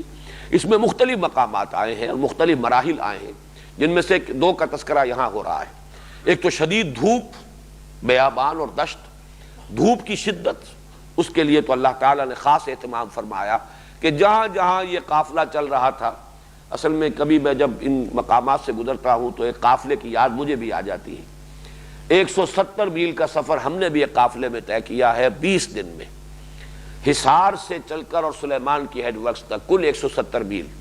اور 10 میل لمبا قافلہ ہمارا ہوتا تھا۔ یہ باتیں اگر بیان کی جائیں تو جن لوگوں نے کہ اس کا کوئی تجربہ اور مشاہدہ نہیں کیا ہے ان کے لیے ناقابل یقین ہوگی۔ 10 میل لمبا قافلہ اور 10 میل روزانہ کا سفر ہوتا تھا۔ صبح 4 بجے پہلی بیل گاڑی نکلتی تھی پڑاؤ سے، اور ایک کے بعد دوسری، دوسری کے بعد تیسری، چوتھی، یہ چل رہی ہیں جیسے سانپ نکلتا ہے بل سے، ایسے ہی وہ بیل گاڑیوں کی قطار جو ہے نکل رہی ہے. 10 بجے آخری جو ہے گاڑی نکلتی تھی بیل گاڑی قافلے کی. 10 میل لمبا ہے، 10 میل ہی جانا ہے، تو اس وقت ٹھیک 10 بجے وہ پہلی بیل گاڑی جو ہے وہ اگلے پڑاؤ پر پہنچ چکی ہوتی تھی. شام کو 4 بجے پھر وہ آخری بیل گاڑی داخل ہوتی تھی. تو اس طریقے سے وہ نقشہ جو ہے، اور وہ بھی 1 لاکھ کا قافلہ تھا. 90,000 سے اوپر انسان تھے اس قافلے کے اندر. چند گاؤں تھے، دیہات تھے ضلع حصار کے، جن میں یہ راجپوت آباد تھے، جنہیں رانگڑ کہا جاتا ہے عام زبان میں. تو ان کے کئی جو بڑے بڑے گاؤں تھے وہ پورے کے پورے جو ہے اس قافلے میں شامل تھے. اسی میں ہم نے سفر کیا ہے. تو یہ 6 لاکھ کا یوں سمجھیے کہ اس سے 6 گنا بڑا قافلہ یہ چل رہا ہے اور طویل سفر طے کر رہا ہے. تو اس میں کیا کیا شدائد آئے ہوں گے. ہمیں اب بھی یاد ہے یہ جوہر چھپڑ جنہیں آپ کہتے ہیں، جن کے پانی کو آدمی دیکھ نہیں سکتا، ہم اس کا پانی پیتے رہے. جس پانی میں کہ نظر آتا تھا کہ کیڑے جو ہیں کل بلا رہے ہیں اور پانی نہیں ہے تو کیا کریں گے، وہ پانی جو ہے وہی بہت غنیمت معلوم ہوتا تھا. ایسے چاول جو اگر کہیں مل گئے ہیں، کوئی راشن کے اندر کہیں عطا ہو گئے کہ جن کے بالکل کھوکھلے چنے ہیں تو کھوکھلے، جن کو آدمی دیکھنا گوارا نہ کرے، لیکن اس وقت کی بھوک کے اندر وہ بھی ہم نے کھائے. تو یہ سارے شدائد آتے ہیں. تو یہ 6 لاکھ کا قافلہ جو اس نے بڑا طویل سفر طے کیا ہے، اور یہ کوئی 170 میل نہیں ہے، تو کئی 100 میل کا سفر ہے. اس دوران میں جو واقعات آئے ہیں، جن میں سے ایک واقعہ یہ ہے کہ ایک جگہ پر پانی کی شدید قلت ہو گئی، ایک جگہ خوراک بالکل ختم ہو گئی، راشن ختم ہو گیا. اور اس میں تورات میں بڑی تفصیلات آئی ہیں کہ بنی اسرائیل ایسی ناہنجار قوم تھی کہ جہاں ذرا کوئی سختی آتی تھی وہ حضرت موسیٰ علیہ السلام کے خلاف بڑبڑانا شروع کر دیتے تھے. یہ مروا دیا اس شخص نے ہمیں لا کر، اس سے تو ہم وہیں بہتر تھے. چلو جو غلامی تھی لیکن کھانے پینے کو تو ملتا تھا. ہم اب یاد کرتے ہیں اپنے چولہوں کے پاس بیٹھ کر، ہم ہنڈیوں کے اوپر جب چولہوں پر ہنڈیاں پکتی تھیں اور اس کی خوشبوئیں آتی تھیں اور ہم بیٹھ کر کھانا کھاتے تھے، وہ سارے جو ہیں ہمیں لذتیں یاد آتی ہیں. یہ آزادی کیا دلوائی اس نے تو ہمیں مروا دیا لا کر یہاں پر بیابان میں. نہ کھانے کو کچھ ہے نہ پینے کو کچھ ہے. اس کی پوری تفاصیل تورات میں موجود ہے. ان کا اس طرح کا معاملہ، یہاں تک کہ قتل کرنے پر آمادہ ہو جانا. ایک خاص واقعہ جو ہے جو آگے آئے گا، وَإِذِ اسْتَسْقَىٰ مُوسَىٰ لِقَوْمِهِ، اس میں تو یہاں تک کہ حضرت موسیٰ حضرت ہارون کو قتل کرنے کے درپے ہو گئے تھے. اور پھر وہ جا کر اوندھے منہ جو ہے، جو ان کا خیمہ ایک ساتھ چلتا تھا، عبادت گاہ کا خیمہ، پھر اس کے دروازے پر جا کر حضرت موسیٰ اور حضرت ہارون دونوں سجدے میں پڑے ہیں اور انہوں نے دعائیں کی ہیں گڑ گڑا کر اللہ سے کہ پروردگار کوئی پانی کا بندوبست فرما. تو اسی طرح کے حالات ہیں جن کا تذکرہ ہو رہا ہے کہ کہیں دھوپ کی شدت تھی تو کوئی بدلی تھی کہ جو ان کے ساتھ ساتھ چل رہی ہے. جہاں جہاں وہ جا رہے ہیں اوپر بادل جو ہے ان کا سائبان بھی ساتھ کے ساتھ چل رہا ہے تاکہ دھوپ کی شدت سے نجات ملے. وَظَلَّلْنَا عَلَيْكُمُ الْغَمَامَ وَأَنزَلْنَا عَلَيْكُمُ الْمَنَّ وَالسَّلْوَىٰ، نازل فرمایا تم پر من اور سلوہ. یہ ایک خاص غذا کا اہتمام کیا گیا جہاں کوئی غذا کی صورت نہیں رہی تھی. اور جب انہوں نے اسی طریقے سے حضرت موسیٰ علیہ السلام کو تنگ کرنا شروع کیا، غالباً اذان شروع ہو گئی. وہ آخرہ تو غذا کا سامان جو اللہ نے فراہم کیا وہ 2 شکلوں میں. ایک تو من جو ہے وہ کہتے ہیں کہ رات کے وقت جیسے اوس گرتی ہے ایسے ہی کوئی فضا سے کوئی چیز نیچے گرتی تھی زمین پر، اور پھر صبح کے وقت جو ہے سورج نکلنے سے پہلے جب ذرا ٹھنڈا وقت ہوتا تھا جم جاتی تھی. یہ جیسے دھنیے کے بیج ہوتے ہیں اس طرح کی کوئی چیز. اور اس کے اندر اللہ تعالیٰ نے وہ سارے کاربوہائیڈریٹ جو انسان کو ضروری ہے اس کی غذا کے لیے وہ فراہم کیا. میٹھی ہوتی تھی بڑی، اور اس کو پھر وہ لوگ جمع کر لیتے تھے، اس کو پیستے تھے، اور وہ گویا کہ ان کے لیے جو غلے کی ضرورت ہے وہ اس طریقے سے اللہ نے پوری فرمائی. اور سلوا جو ہے یہ بٹیر کی قسم کا ایک پرندہ تھا، جھنڈ کے جھنڈ آتے تھے اور خود ہی گرتے تھے آ کر قدموں میں، جن کو پکڑ لینا بہت آسان. تو اس سے اللہ تعالیٰ نے پروٹین کی سپلائی ان کے لیے کر دی. وَلَحْمَ طَيْرٍ مِّمَّا يَشْتَهُونَ، جتنے چاہو پکڑ لو. اور یہ دونوں چیزیں جو ہیں اللہ تعالیٰ نے خصوصی احسان سے.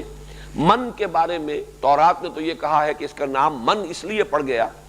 کہ جب وہ چیز دیکھی زمین پر پڑی ہوئی تو انہوں نے ایک دوسرے سے پوچھا من یہ کیا ہے. چونکہ عبرانی اور عربی زبان میں عرض کر چکا ہوں، یا تو ماں بیٹی کا رشتہ ہے ان کے مابین، یا یہ کہ یہ بہنیں ہیں آپس میں، کسی ایک ہی زبان سے دونوں زبانیں نکلی ہیں. تو من ماں کے معنی میں یہ کیا ہے ماہذا، تو لوگوں نے اس کی وجہ سے اس کا نام من پڑ گیا. مولانا اصلاحی صاحب کا، مولانا فرائی کا خیال یہ ہے کہ چونکہ یہ اللہ کا خصوصی احسان تھا، من کہتے ہیں احسان کو، من اللہ علینا، اللہ نے ہم پر احسان فرمایا، اس اعتبار سے اسے من کہا گیا. واللہ عالم. تو وَأَنزَلْنَا عَلَيْكُمُ الْمَنَّ وَالسَّلْوَىٰ كُلُوا مِن طَيِّبَاتِ مَا رَزَقْنَاكُمْ، کھاؤ، تمہاری یہ ضرورت بھی ہم پوری کیے دے رہے ہیں، جو پاکیزہ چیزیں ہم نے تمہیں دی ہیں، تمہاری تمام غذا کی ضروریات فراہم کر دی بغیر اس کے کہ تمہیں کوئی کاشتکاری کرنی پڑے، ہل چلانا پڑے، کوئی شکار کے لیے مشقتیں جھیلنی پڑے. وَمَا ظَلَمُونَا وَلَٰكِن كَانُوا أَنفُسَهُمْ يَظْلِمُونَ، اور انہوں نے ہم پر کوئی ظلم نہیں کیا. یہاں ظلم سے مراد ہوگی ہمارا کچھ نہیں بگاڑا، بلکہ وہ اپنی ہی جانوں پر ظلم کرتے رہے. یہاں وضاحت نہیں ہے، لیکن اکثر مفسرین کا اور تورات کے حوالے سے جب تفسیر کی گئی ہے تو اس میں بیان کیا گیا ہے کہ انہیں روک دیا گیا تھا کہ اس کی ہولڈنگ نہ ہو، اس کو جمع نہ کیا جائے. روز کے روز اللہ جو دے رہا ہے اس کو کھا لو، اپنی ضرورت پوری کر لو، باقی اسے سینت کر رکھنے اور جمع کرنے کی اجازت نہیں ہے. لیکن وہ جو ایک ذہنیت، سرمایہ دارانہ ذہنیت یہود کے مزاج کے اندر جو وہ ایک چیز ہمیشہ سے شامل رہی ہے، چوری چھپے اس کو جمع کرنے کی انہوں نے کوشش کی، اور اس سے پھر یہ کہ اللہ تعالیٰ کی طرف سے کوئی اظہار ناراضگی ہوا، اس کی طرف اشارہ کیا جا رہا ہے. وَمَا ظَلَمُونَا، ہمارا کچھ نہیں بگاڑا انہوں نے، وَلَٰكِن كَانُوا أَنفُسَهُمْ يَظْلِمُونَ، بلکہ وہ اپنی ہی جانوں پر ظلم کرتے رہے. وَإِذْ قُلْنَا ادْخُلُوا هَٰذِهِ الْقَرْيَةَ فَكُلُوا مِنْهَا حَيْثُ شِئْتُمْ رَغَدًا وَادْخُلُوا الْبَابَ سُجَّدًا وَقُولُوا حِطَّةٌ نَغْفِرْ لَكُمْ خَطَايَاكُمْ وَسَنَزِيدُ الْمُحْسِنِينَ فَبَدَّلَ الَّذِينَ ظَلَمُوا قَوْلًا غَيْرَ الَّذِي قِيلَ لَهُمْ فَأَنزَلْنَا عَلَى الَّذِينَ ظَلَمُوا رِجْزًا مِّنَ السَّمَاءِ بِمَا كَانُوا يَفْسُقُونَ. اور یاد کرو جب کہ ہم نے کہا کہ داخل ہو جاؤ اس بستی میں، هذه القرية، اب یہ گویا کہ اشارہ کیا جا رہا ہے ان لوگوں کے لیے. تو هذه القرية یہ بالکل اسی طرح کی بات ہے، وَلَا تَقْرَبُوا هَٰذِهِ الشَّجَرَةَ، تو گویا کہ اشارہ کر کے ایک وہ جنت کا ایک درخت معین کر دیا گیا تھا. اسی طرح ان کے لیے وہ شہر معین ہے. لیکن مفسرین کو بہرحال اس میں پھر کھوج لگانی پڑی ہے، تحقیق کرنی پڑی ہے کہ یہ شہر کون سا تھا. تو سلف میں جو ہماری آراء ہیں وہ دو شہروں کے بارے میں ہے، یا تو یہ یروشلم بیت المقدس کی فتح کا مرحلہ ہے، یا اس سے پہلے جسے آج کل کے نقشے میں جیریکو لکھا جاتا ہے، اریحا اس کا پرانا نام تھا. یہ شہر ہے جو فلسطین کا سب سے پہلے اللہ تعالیٰ نے ان کے ہاتھوں فتح کرایا. اور اس پر تقریباً اجماع ہے کہ یہ حضرت موسیٰ علیہ السلام کے انتقال کے بعد 40 برس تک یہ جو صحرائے تیہ میں بھٹکتے رہے ہیں، جس کا سورہ مائدہ میں تذکرہ ہے کہ جب انہیں جنگ کا حکم دیا گیا کہ اب اللہ کی راہ میں نکلو اور قتال کرو، اور انہوں نے کوڑا جواب دیا کہ فَذْهَبْ أَنْتَ وَرَبُّكَ فَقَاتِلَا إِنَّا هَاهُنَا قَاعِدُونَ، جاؤ اے موسیٰ تم اور تمہارا رب جنگ کرو، ہم تو یہیں بیٹھے ہیں. تو پھر صدا دی گئی کہ اب یہ بیت المقدس ہو یا یہ فلسطین ہو جو ہم انہیں دے چکے تھے، فَإِنَّهَا مُحَرَّمَةٌ عَلَيْهِمْ 40 سَنَةً، اب یہ 40 برس کے لیے ان پر حرام کر دی گئی سرزمین. یتیہون فی الارض، اب اسی صحرائے تیہ میں بھٹکتے پھریں گے. یہ صحرائے تیہ جو ہے یہ اسی سینائی پیننسولا کا شمال مشرقی گوشہ ہے، اس میں بڑا زبردست یہ بیابان ہے اور صحرا ہے. اس کو صحرائے تیہ اسی لیے کہتے ہیں یتیہون فی الارض، 40 برس تک اس میں بھٹکتے رہے. اس 40 برس کے دوران حضرت موسیٰ کا بھی انتقال ہو گیا، حضرت ہارون کا بھی ہو گیا علیہ السلام. اس کے بعد جو نئی نسل پروان چڑھی، اس کو نوٹ کر لیجئے، اس لیے کہ تمدن کے یہ اصول جو ہیں یہ ہمارے لیے جو سبق ملتے ہیں اس سے وہ بہت اہمیت کے حامل ہیں، کہ چونکہ کئی سو برس ان پر تشدد ہوا تھا مصر میں، ان کی غیرتیں کچلی گئی تھیں. جب غیرت اس طریقے سے کچلی جاتی ہے تو ہمت جو ہے انسان میں اور قوت ارادی وہ بھی کمزور پڑ جاتی ہے. غلامی کے اثرات تھے اس پوری قوم کے اوپر کہ جس کو حضرت موسیٰ لے کر نکلے. بزدلی تھی، تھوڑدلا پن تھا، کم ہمتی تھی، قدم قدم پر اپنے ہی رسول کے یوں سمجھیے کہ اس سے دست و گریباں ہونے کے لیے تیار، اور جب حکم دیا گیا جنگ کیا تو کوڑا جواب. لیکن یہ کہ پھر جب اس 40 برس کے دوران ظاہر بات ہے کہ حضرت موسیٰ اور حضرت ہارون کا انتقال ہو گیا، تو گویا کہ وہ ساری نسل جو تھی جس نے غلامی کا داغ اٹھایا تھا وہ ختم ہو گئی. جو مصر میں رہے تھے غلامی میں،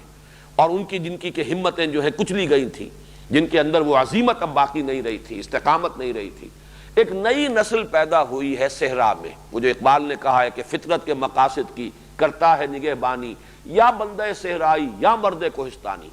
تو صحرائے تیہ میں اب ایک نئی نسل پیدا ہوئی، وہی پل پلی بڑھی، پروان چڑھی، وہ کھلی فضا میں، آزادی کی فضا میں، اور مشقتیں جو ہے صحرائی زندگی کی وہ اس نے جھیلی ہے. تو اب اس کے اندر جان پیدا ہوئی کہ حضرت موسیٰ علیہ السلام کے جو جانشین ہیں، اگرچہ صراحت کے ساتھ کہیں مذکور نہیں ہے کہ وہ انبیاء میں سے بھی ہیں،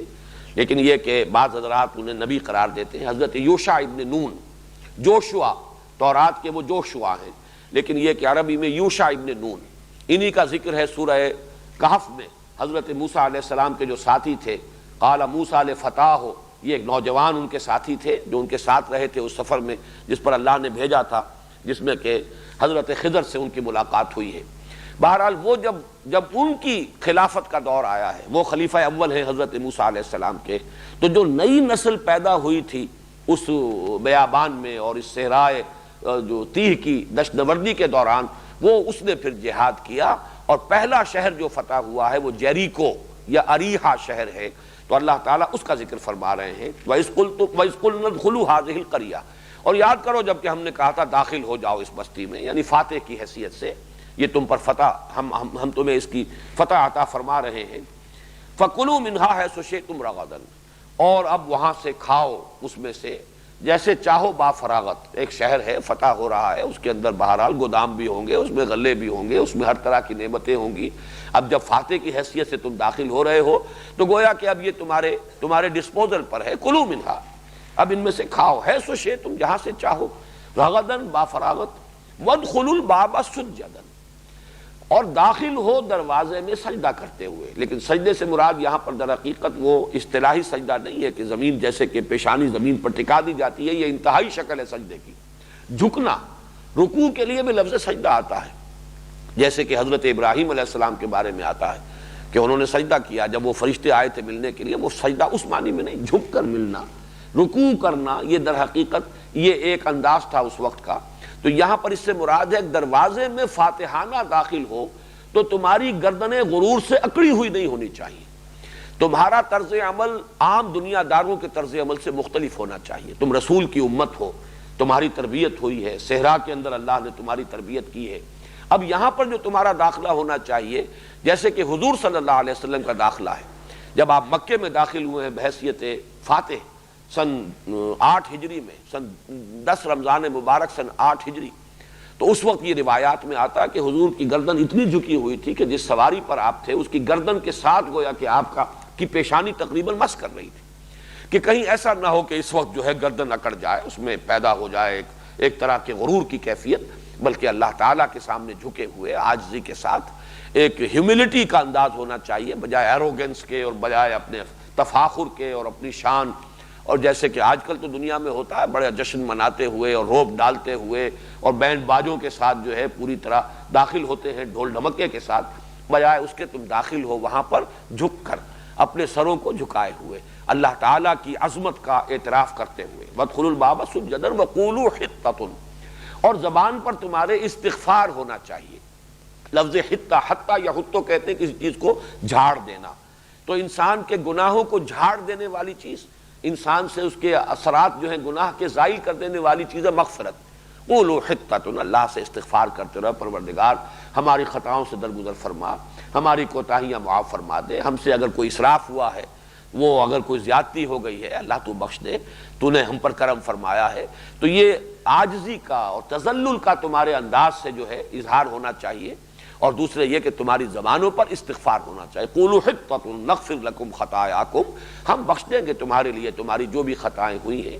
ان کے جو بھی اللہ تعالیٰ کی طرف سے جو بھی احکام آئے ان میں کوئی کمی بیشی ہوتی رہی ہے تمہاری جانب سے تو ہم معاف فرما دیں گے۔ وسنزید المحسنین، اور جو تم میں سے ہیں محسنین، محسن کا لفظ جو ہے عربی زبان میں کسی اور سینس میں آتا ہے، اردو میں کسی اور سینس میں۔ عربی زبان میں اگر اس کے بعد الہ کا لفظ آئے گا، احسن الہ، کسی پر احسان کرنا، تو احسن الہ ہوگا، الہ، اس نے اس پر احسان فرمایا۔ محض احسان کا لفظ آئے گا تو کسی بھی کام کو خوبصورتی سے کرنا، عمدگی سے کرنا، بڑی توجہ کے ساتھ کرنا۔ جیسے کہ آیا ہے کہ جب تم جانور کو ذبح کرو فاحسنوا الذبح، احسن القتل، قتل کر رہے تو وہ بھی عمدگی کے ساتھ کرو، یعنی یہ کہ چھری تیز ہونی چاہیے، جانور کو تکلیف نہ پہنچاؤ کہ اس کے اوپر چلا رہے ہو چھریاں، بلکہ یہ کہ ایک ہر کام کو جس کو کرو عمدگی کے ساتھ، خوبصورتی کے ساتھ، اہتمام کے ساتھ۔ تو جو بھی تم میں سے، اب یہ احسان کا درجہ سب سے بلند ہے، اسلام، ایمان، احسان، تو یہ وہ مقام ہے جو سنزید المحسنین، جن سے خطائیں ہوئی ہیں ان کی خطاؤں سے درگزر فرمائیں گے۔ جو محسنین ہیں، جو اپنے اس مقام بلند پر فائز ہیں، نیکی میں اور اپنے زہد میں، تقوی میں، عبادت گزاری میں، تو ان کو ہم اور بڑھائیں گے، ان کا اندر اضافہ کریں گے، ان کی ترقی درجات کا معاملہ ہوگا۔ تو نغفر لکم خطایاکم وسنزید المحسنین فبدل الذین ظلموا قولا غیر الذی قیل لہم، تو بدل دیا ان میں سے ظالموں نے، کچھ ان میں سے ایسے بھی نکلے سرکش۔ اس سے معلوم ہوا کہ وہ سب کے سب نہیں، منہم، من تبعیضیہ ہے، ان میں جو ظالم تھے، جو سرکش تھے، انہوں نے اس کا استہزاء کیا، اس کا مذاق اڑایا، انہوں نے وہ لفظ بھی بدل دیا۔ مختلف روایات آئی ہیں، حطہ کی بجائے حنطہ، ہمیں تو گیہوں چاہیے، گیہوں کی طلب میں ہم داخل ہو رہے ہیں. یا حبہ، حبہ، حبہ بھی یہ کہ جو اناج ہے، اس لیے کہ ترس گئے تھے، صحرا میں یہی چیز نہیں مل رہی تھی. من و سلویٰ ہے، اللہ نے عطا فرمایا ہے، لیکن یہ کہ یہ چیزیں جن کی لذتوں کے وہ عادی تھے، بہت عرصے سے ان چیزوں سے وہ محروم تھے، تو اس طریقے سے انہوں نے اس لفظ کو بدلا. فبدل الذین ظلموا قولا غیر الذی قیل لہم،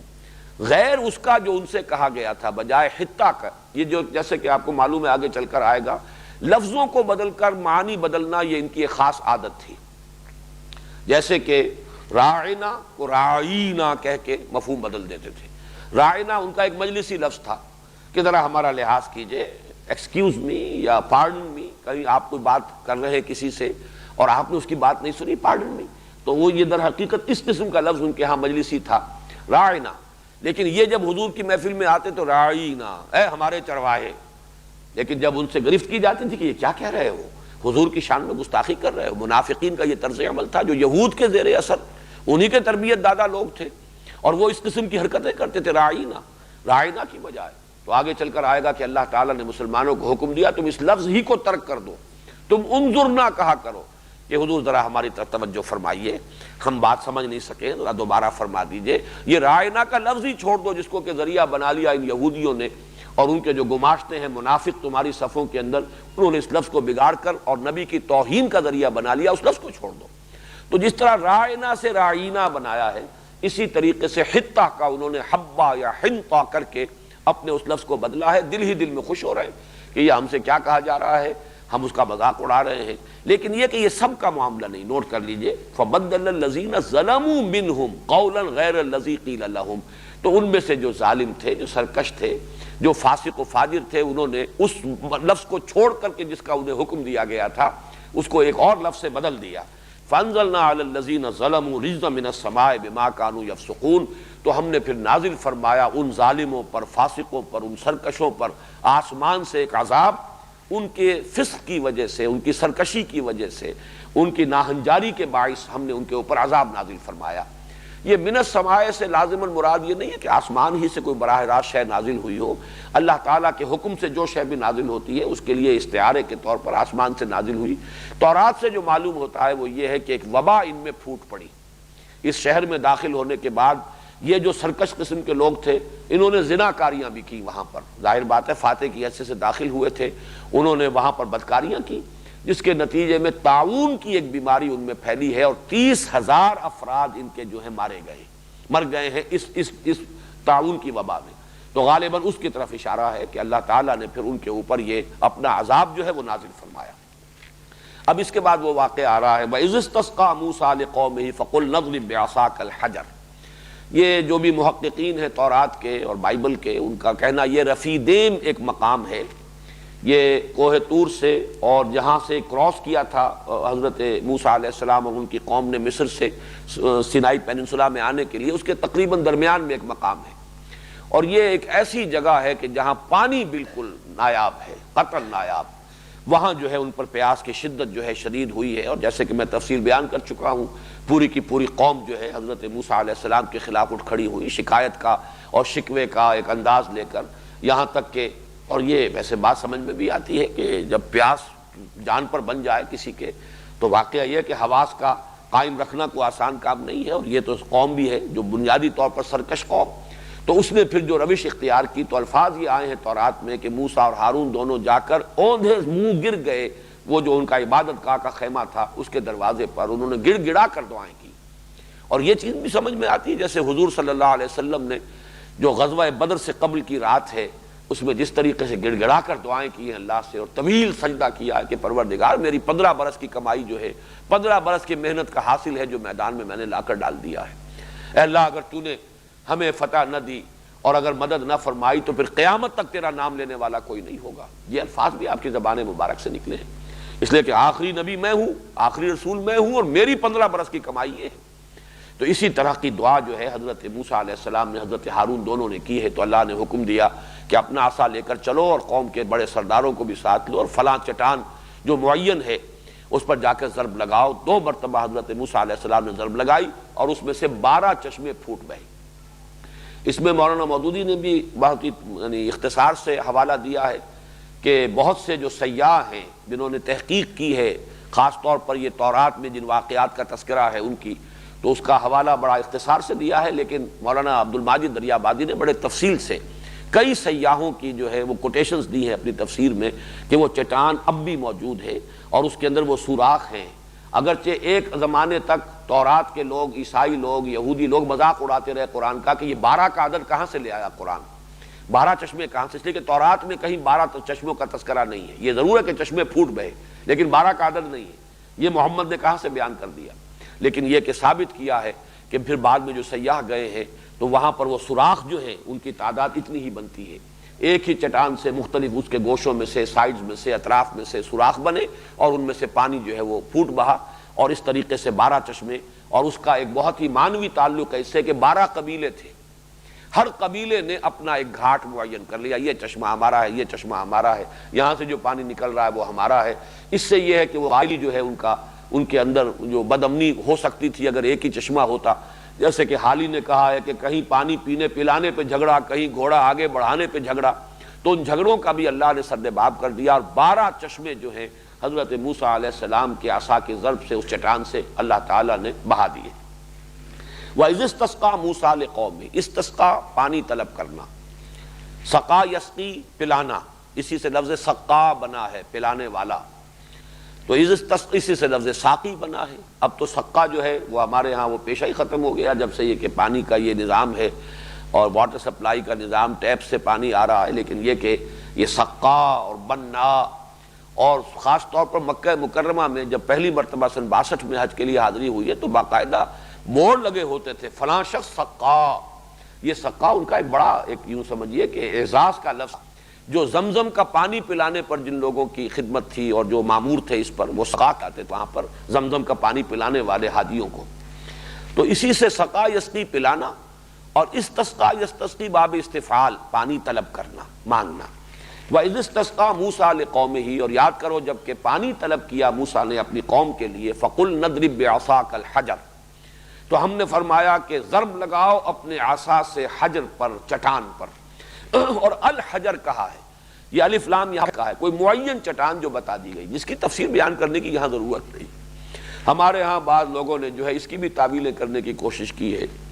کہ ایک چٹان سے کیسے جو ہے چشمے پھوٹ بہ سکتے ہیں، 12 چشمے، اور یہ تو اصل میں یہ تھا کہ اپنی قوم کو لے کر چلو،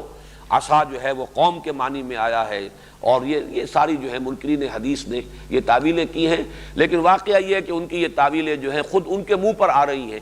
جبکہ ان کی تحقیقات جو ہیں، دشمنوں کی تحقیقات قرآن مجید کے بیان کی جو توثیق کر رہی ہیں، لیکن ہمارے ہاں کے بے یقین لوگ جن کو کہ ان چیزوں پر اعتماد نہیں ہے، وہ خام خواہ کی دور ازکار تعویلات کا سہارا لے رہے ہیں۔ تو وَإِذِ اسْتَسْقَىٰ مُوسَىٰ لِقَوْمِهِ فَقُلْ نَضْرِبْ بِعَصَاكَ الْحَجَرَ، اور جب کہ پانی طلب کیا موسیٰ نے اپنی قوم کے لیے تو ہم نے فرمایا کہ لگاؤ ضرب اپنے اس عصا سے اس چٹان پر۔ میں اس کا اضافہ اس لیے کر رہا ہوں کہ الف لام یہاں پر عہد کا ہے، اس معین چٹان پر جو اللہ نے بتا دی۔ فَانْفَجَرَتْ مِنْهُ اثْنَتَا عَشْرَةَ عَيْنًا، فجر کہتے ہیں اس پھٹنے کو، تو فجر بھی وقت جو ہے فجر کا وہ بھی اس معنی میں کہ پاؤں پھٹتی ہے، اور یہ جو رات کی تاریکی کا پردہ چاک ہوتا ہے اور سپیدہ سحر نمودار ہوتا ہے، تو یہ فجر ہے۔ اسی لیے فاجر اس شخص کو کہتے ہیں جو آپے سے باہر ہو جائے، جو اپنے نفس پر کنٹرول نہ کر سکے، خواہشات نفس پر، شہوات پر، جذبات پر قابو نہ پا سکے، وہ فاجر ہے۔ اس لیے کہ گویا کہ وہ آپے سے باہر ہے، وہ سیلف کنٹرول اس میں نہیں ہے، اپنے وجود کے اوپر اسے خود جو ہے وہ قابو حاصل نہیں ہے، وہ فاجر ہے۔ تو فرمایا فن فجرت، تو پھوٹ بہے اس میں سے، من حسنتا عشرۃ عینا، 12 چشمے۔ فم بچست کا لفظ آیا ہے سورہ اعراف میں، یہی آیت وہاں بھی آئی ہے، تو اس میں سے پھوٹ بہے، صرف لفظ کا فرق ہے، مفہوم وہی ہے۔ قد علم کل اناس مشربہم، جان لیا، اور یہاں مراد ہے معین کر لیا، قد علم، عالمہ سے قد کا اضافہ کر کے گویا کہ تعین کر لیا، ہر قبیلے نے، کل اناس، تمام لوگوں نے، یعنی ہر جمعیت جو تھی، یہ اناس کا لفظ جو ہے اس میں جمع ہے، اس کا کوئی واحد نہیں ہے، لوگوں کی ایک جمعیت، انسانوں کی کوئی جمعیت، اور وہ جمعیت وہاں قبائل کی شکل میں تھی۔ 12 بیٹے حضرت یعقوب کے، اس سے 12 قبیلے تھے بنی اسرائیل کے، تو 12 چشمے پھوٹ بہے، اور ان میں سے ہر قبیلے نے اپنا گھاٹ معین کر لیا۔ قد علم کل اناس مشربہم، مشرب یہ گویا کہ اس میں ظرف ہے، شربہ یشرب پینا، اور پینے کی جگہ گھاٹ جہاں سے پانی پیا جائے یہ مشرب ہے۔ قد علم کل اناس مشربہم، ہر گروہ نے ہر قبیلے نے معین کر لیا اپنا گھاٹ۔ کلوا واشربوا من رزق اللہ ولا تعصوا فی الارض مفسدین، اور گویا کہ ان سے کہہ دیا گیا، یہاں پر قیلا کا لفظ جو ہے محذوف ہو جاتا ہے، کوئی ضرورت نہیں اس کی، ایک گویا کہ تصویر حال سامنے آ رہی ہے کہ اس کے بعد یہ بات ان سے کہہ دی گئی، یا یہ کہ حالت ایسی ہو گئی کہ جس سے از خود یہ بات ظاہر ہو رہی تھی، چاہے وہ لفظاً وہ بات کہی نہ بھی گئی ہو تو وہ صورت حال کی تعبیر کی جا رہی ہے۔ کلوا واشربوا من رزق اللہ، کھاؤ اور پیو۔ دیکھیے پہلے من و سلوہ کا ذکر تھا، وہاں لفظ صرف کلو آیا تھا، اب یہاں چونکہ پانی کے 12 گھاٹ آئے ہیں تو وشربو کا اضافہ ہو گیا، کلوا واشربوا من رزق اللہ، کھاؤ اور پیو اللہ کے رزق میں سے، ولا تعصوا فی الارض مفسدین، اور زمین میں اینڈتے نہ پھرو فساد مچاتے ہوئے، سرکشی کرتے ہوئے، تمرد کا مظاہرہ نہ کرو، اور جو کچھ کہ تم اپنے نبی اپنے رسول حضرت موسیٰ اور ہارون کے ساتھ کرتے رہے ہو اس روش سے باز آؤ، اور اللہ تعالیٰ کے سامنے بھی صرف گندگی کی کیفیت اختیار کرو اور اللہ تعالیٰ کی نعمتوں کا شکر ادا کرو۔ ولا تعصوا فی الارض مفسدین، یہ عصا اور عیسا، عین یہ اور سے، اور عین سے اور یہ اگرچہ حروف اصلی ایک ہیں لیکن ان میں سے ترتیب ذرا بدل جاتی ہے، لیکن دونوں کا مفہوم ایک ہی ہے۔ العیس و شدت الفساد، یہ امام قرطبی کی وضاحت ہے کہ عیس ہے جس میں فساد کی شدت پیدا ہو جائے وہ عیس ہے، والعصا اشد من الفساد، اور جب اس میں بہت ہی فساد میں تمرد اور سرکشی بلکہ کہنا چاہیے بغاوت کا عنصر پیدا ہو جائے تو وہ عصا ہے۔ ولا تعصوا فی الارض مفسدین، تو زمین میں سرکشی کرتے ہوئے اور بغاوت پر آمادہ ہو کر اللہ اور اس کے رسول کے مقابلے میں مد مقابل بن کر آ کر زمین میں فساد نہ مچاؤ۔ وَإِذْ قُلْتُمْ يَا مُوسَىٰ لَن نَّصْبِرَ عَلَىٰ طَعَامٍ وَاحِدٍ، اور یاد کرو جب کہ تم نے کہا تھا اے موسیٰ ہم ہرگز صبر نہیں کر سکتے، اور یہاں صبر سے مراد ہے قناعت کرنا، ہم ہرگز قانے نہیں ہو سکتے، قناعت نہیں کر سکتے، عَلَىٰ طَعَامٍ وَاحِدٍ، یہ ایک ہی کھانا ہے، ہم تو اکتا گئے کھا کھا کر، چاہے کتنا ہی اچھا بٹیر کا گوشت ہے، لیکن یہ کہ آدمی کو مسلسل کھانا پڑے تو یہ ہم اپنے اوپر بھی طاری کریں تو بات سمجھ میں آتی ہے، طبیعت اکتا جاتی ہے۔ اعلیٰ سے اعلیٰ غذا ہو، اعلیٰ سے اعلیٰ جو انسان کو نعمتیں میسر ہوں، لیکن تسلسل اگر ہو، انسان کو کچھ نہ کچھ اس میں تنوع چاہیے، کچھ تبدیلی چاہتا ہے، مونوٹنی جو ہے وہ پسند نہیں ہوتی، تو لن نصبر علی طعام واحد، ہم ایک کھانے کے اوپر صبر نہیں کر سکتے، ہمارے لیے ممکن نہیں ہے کہ اسی ایک غذا کے اوپر ہم قناعت کرتے رہیں۔ فادع لنا ربک، تو دعا کرو ہمارے لیے اپنے رب سے، خاص استدعا کرو، دعا کرو۔ یخرج لنا مما تنبت الارض من بقلها وقثائها وفومها وعدسها وبصلها، ہمارے لیے دعا کرو اپنے رب سے کہ وہ نکالے، یخرج لنا، ہمارے لیے نکالے، مما تنبت الارض، وہ چیزیں جو اگاتی ہے زمین، زمین سے جو مختلف چیزیں پیدا ہوتی ہیں، یہ تو آسمان ہی سے، فضا ہی سے یہ من گر گیا، اور فضا ہی سے یہ سلوا جو ہے، یہ بٹیر جو ہے اس کے جھنڈ کے جھنڈ آ گئے، کہ زمین میں سے جو چیزیں اگتی ہیں ہم اس کے عادی رہے ہیں، وہ ہماری غذا رہی ہے، تو ذرا حکم دو، اگر ایک ضرب سے تمہاری جو عصا کی اور وہ ایک چٹان میں سے 12 چشمے پھوٹ بہے، سمندر جو ہے اسی عصا کی ضرب سے پھٹ گیا، تو یہ بھی ہمارے لیے معجزہ جو ہے، تم اگر اللہ سے دعا کرو تو اس کا ظہور ہو۔ مما تنبت الارض من بقلها وقثائها وفومها وعدسها وبصلها، ان 5 میں سے صرف ایک لفظ کے معنی میں کچھ اختلاف ہوا ہے، باقی یہ کہ 4 کے بارے میں تقریباً اتفاق رائے ہے۔ بقلها سے مراد ہیں ساگ، ترکاریاں، سبزیاں، یہ چیزیں کہ جو زمین سے پیدا ہوتی ہیں، من بقلها وقثائها سے یہ ککڑیاں، کھیرے، یہ بھی زمین سے پیدا ہونے والی چیزیں، ساری کی ساری چیزیں وہی ہیں، نباتاتی پیداوار۔ مما تنبت الارض من بقلها وقثائها، فوم کے بارے میں اختلاف ہے، مجھے زیادہ قوی رائے یہی معلوم ہوتی ہے، اس سے مراد لہسن ہے۔ تھوم اور فوم، تھوم جو ہمارے ہاں پنجابی میں بھی لفظ آیا ہے، معلوم ہوتا ہے کہ یہ وہی لفظ ہے کہ جس نے پنجابی میں یہ شکل اختیار کی ہے، اور یہ لہسن کے لیے ہے، اور بہت سے ہمارے مفسرین کی رائے بھی ہے، لیکن بعض حضرات نے یہ گیہوں اور اناج کے معنی میں اس کو لیا ہے۔ بہرحال میں اس میں کوئی نہیں کر سکتا کہ اس کی دلیل کیا ہے، یہ لغت کی وہ باریکیاں ہیں کہ جس کی تحقیق کا موقع نہیں ہے۔ فومہا وعدسہا وبصلہا، عدس کہتے ہیں مسور کی دال، اور بصلہا پیاز۔ اب یہ وہ چیزیں ہیں کہ جن سے تنوع پیدا ہوتا ہے غذا میں، اور اس کے اندر لذت پیدا ہوتی ہے، لہسن ہے اور پیاز ہے، اس سے وہ مسالے بنتے ہیں، سالن بنتے ہیں، گریوی بنتی ہے۔ تو ان تمام چیزوں کے لیے انہوں نے خاص طور پر جو ہے ان لذتوں کے، ان چٹخاروں کو یاد کر کے جو مصر میں جس کے عادی تھے دعا کی، استدعا کی۔ قال تستبدلون الذی هو ادنی بالذی هو خیر، حضرت موسیٰ نے فرمایا کیا تم بدل لینا چاہتے ہو اس چیز کو کہ جو ادنا ہے اس کے عوض کے جو بہتر ہے؟ اللہ نے تمہیں جو غذا دی ہے وہ کہیں بہتر ہے، بہت اعلیٰ ہے، ارفع ہے، یہ چیزیں ادنا ہیں، کمتر ہیں، گھٹیا ہیں، تو کیا تم یہ چاہتے ہو کہ اعلیٰ کو دے کر اور گھٹیا جو ہے اس شے کو قبول کر لو؟ اہبطوا مصرا، اگر ایسا ہے ہی تو جاؤ کہیں سیٹل ڈاؤن، کسی شہر میں، بڑے شہر میں جا کے آباد ہو جاؤ۔ یہ مصر سے مراد ملک کے مصر نہیں ہے، بلکہ مصر کا لفظ آتا ہے کسی بھی بڑے شہر اور بڑی بستی کے لیے۔ چنانچہ ہماری فقہ کی کتابوں میں مصر جامع اس کو کہا جاتا ہے کہ وہ شہر جس میں کہ جمعے کی نماز ہو سکے۔ یہ فقہ کا مسئلہ ہے کہ گاؤں میں، دیہات میں یہ جمعے کی نماز نہیں ہوا کرتی تھی، بلکہ جمعے کی نماز مصر جامع، ایسا شہر کہ جس میں کافی جمعیت آباد ہو، جس میں کہ حکومت کا بھی کوئی نہ کوئی کارندہ جو ہے وہ موجود ہو، کم سے کم یہ کہ آج کل جو ہماری اصطلاحات ہیں وہ گرداور قانون گو کا کوئی حلقہ ہو، اس کی کوئی حیثیت ہوتی ہے اس علاقے میں، اس لیے کہ جمعے کا نظام جو ہے اسلام میں وہ در حقیقت حکومت کے نظام کے ساتھ انٹیگریٹڈ ہے۔ یہ علیحدہ سے اپنے طور پر جمعے جو ہے انفرادی طور پر جس نے چاہا جمعے کی نماز جو ہے وہ شروع کر دی، اس کا اسلامی ریاست میں کوئی امکان نہیں۔ تو فقہ میں بحثیں یہی ہوتی ہیں، مصر جامع۔ اور یہی بات مجھے معلوم ہوئی جب میں مصر گیا تھا کچھ دنوں کے لیے، تو وہاں لفظ مصر کا اطلاق وہ جو مصری لوگ ہیں وہ قاہرہ پر کرتے ہیں۔ مثلا یہ کہ پورٹ سعید جب میں گیا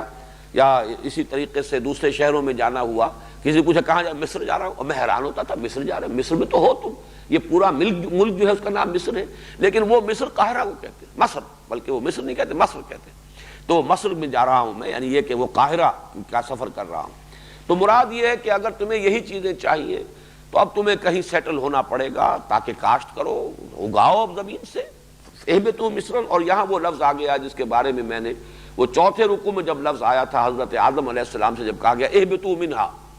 تو اس کا یقیناً یہ مطلب بھی ہو سکتا ہے کہ کہیں کسی جگہ آسمانوں میں کہیں وہ جنت تھی آزمائشی جہاں حضرت آدم اور حضرت حوا کو رکھا گیا اور پھر وہاں سے اترنے کا حکم دیا گیا۔ لیکن یہ اہبطوا کا لفظ جو ہے وہ اس کے حوالے سے اگر پڑھا جائے القرآن یفسر بعضہ بعضا، تو یہاں ظاہر بات ہے یہ اہبطوا جو ہے کہیں آسمان سے زمین پر اترنے کے لیے نہیں ہے، بلکہ صحرا نوردی کی اس زندگی کو چھوڑ کر سیٹل ڈاؤن سم ویئر، کہیں جا کر آباد ہو جاؤ۔ اس لیے کہ صحرا نوردی میں تو قافلے ہیں، آج یہاں کل وہاں، آج یہاں پڑھاؤ کل وہاں پڑھاؤ، لیکن اگر تمہیں واقعتاً انہی چیزوں کی طلب ہے اور اتنی شدید طلب ہے تو پھر سیٹل ڈاؤن سم ویئر، کسی شہر کے اندر کسی بستی میں آباد ہو جاؤ۔ فَإِنَّ لَكُمْ مَا سَأَلْتُمْ، تو تمہیں مل جائے گا جو کچھ کہ تم نے مانگا، جو تم چاہتے ہو پھر تمہیں اسی طریقے سے ملے گا۔ یہ موجزانہ طور پر یہ چیزیں تمہیں عطا نہیں کی جائیں گی، موجزانہ طور پر وہ چیزیں دی گئیں جو بالکل ناگزیر تھی، جہاں کھانے کے لیے کچھ نہیں تھا تمہارے لیے من و سلوہ کر دیا گیا، اب وہ ضرورت پوری ہو گئی ہے۔ اب اگر اس پر تم صبر نہیں کر رہے ہو تو پھر اس کے لیے جو بھی تمہارے طریقے ہیں، دنیا کے جو عام مادی ذرائع ہیں اس کے مطابق کاشتکاری کرو اور حاصل کرو۔ تمہارے لیے پانی بہرحال ایک ضرورت تھی اور کوئی اور ذریعہ نہیں تھا، اللہ تعالیٰ نے معجزے کے ذریعے سے 12 چشمے تمہیں عطا کر دیے، لیکن یہ ہے کہ اب اگر تم اس پر ان کی ناقدری کرتے ہو تو پھر جو ہے، جو دنیا کا معمول ہے، جو اس کے قواعد ہیں، جو طبی قواعد ہیں، ان کے تحت کوشش کرو۔ اس کے بعد اب وہ آیت کے الفاظ آ گئے ہیں جس کے بارے میں نے کل عرض کیا تھا کہ ان دو رکوعوں میں نہ صرف یہ کہ اللہ تعالیٰ نے وہ فرد جرم جو ہے ان واقعات کے حوالے سے عائد کی ہے بنی اسرائیل پر، بلکہ فیصلہ بھی سنا دیا ہے۔ یہ ان منیچر گویا کہ ان دو رکوعوں میں وہ پوری فرد جو ہے، فرد جرم مکمل ہو جاتی ہے۔ 9.25 رکوعوں میں پھر ابھی ان کی تفاصیل بھی آئیں گی، کچھ اور اضافی واقعات بھی آئیں گے، اور ایک اور فرق بھی ہے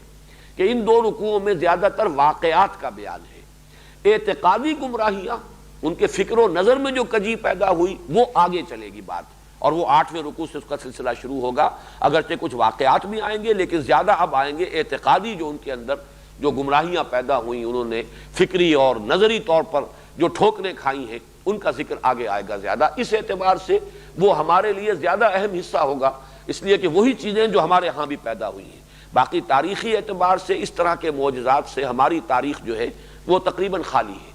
حضور صلی اللہ علیہ وسلم نے جو کچھ کیا ہے، 23 برس میں جو بھی محنت کر کے آپ نے انقلاب برپا کیا، وہ جد و جہد سے، عمل سے، انسانی ہیومن ایفرٹ، ہیومن سٹرگل، اس کے اندر ان معجزات کا دخل تقریباً نہ ہونے کے برابر ہے۔ کوئی من و سلوہ نازل نہیں ہوا، حالانکہ 3 برس تک حضور صلی اللہ علیہ وسلم اور بنو ہاشم جو ہیں وہ محصور رہے ہیں اس شیب بنی ہاشم کے اندر، اور فاقوں کی انتہائی شدت جو ہے وہ بھی آئی ہے، من و سلوہ نازل نہیں ہوا۔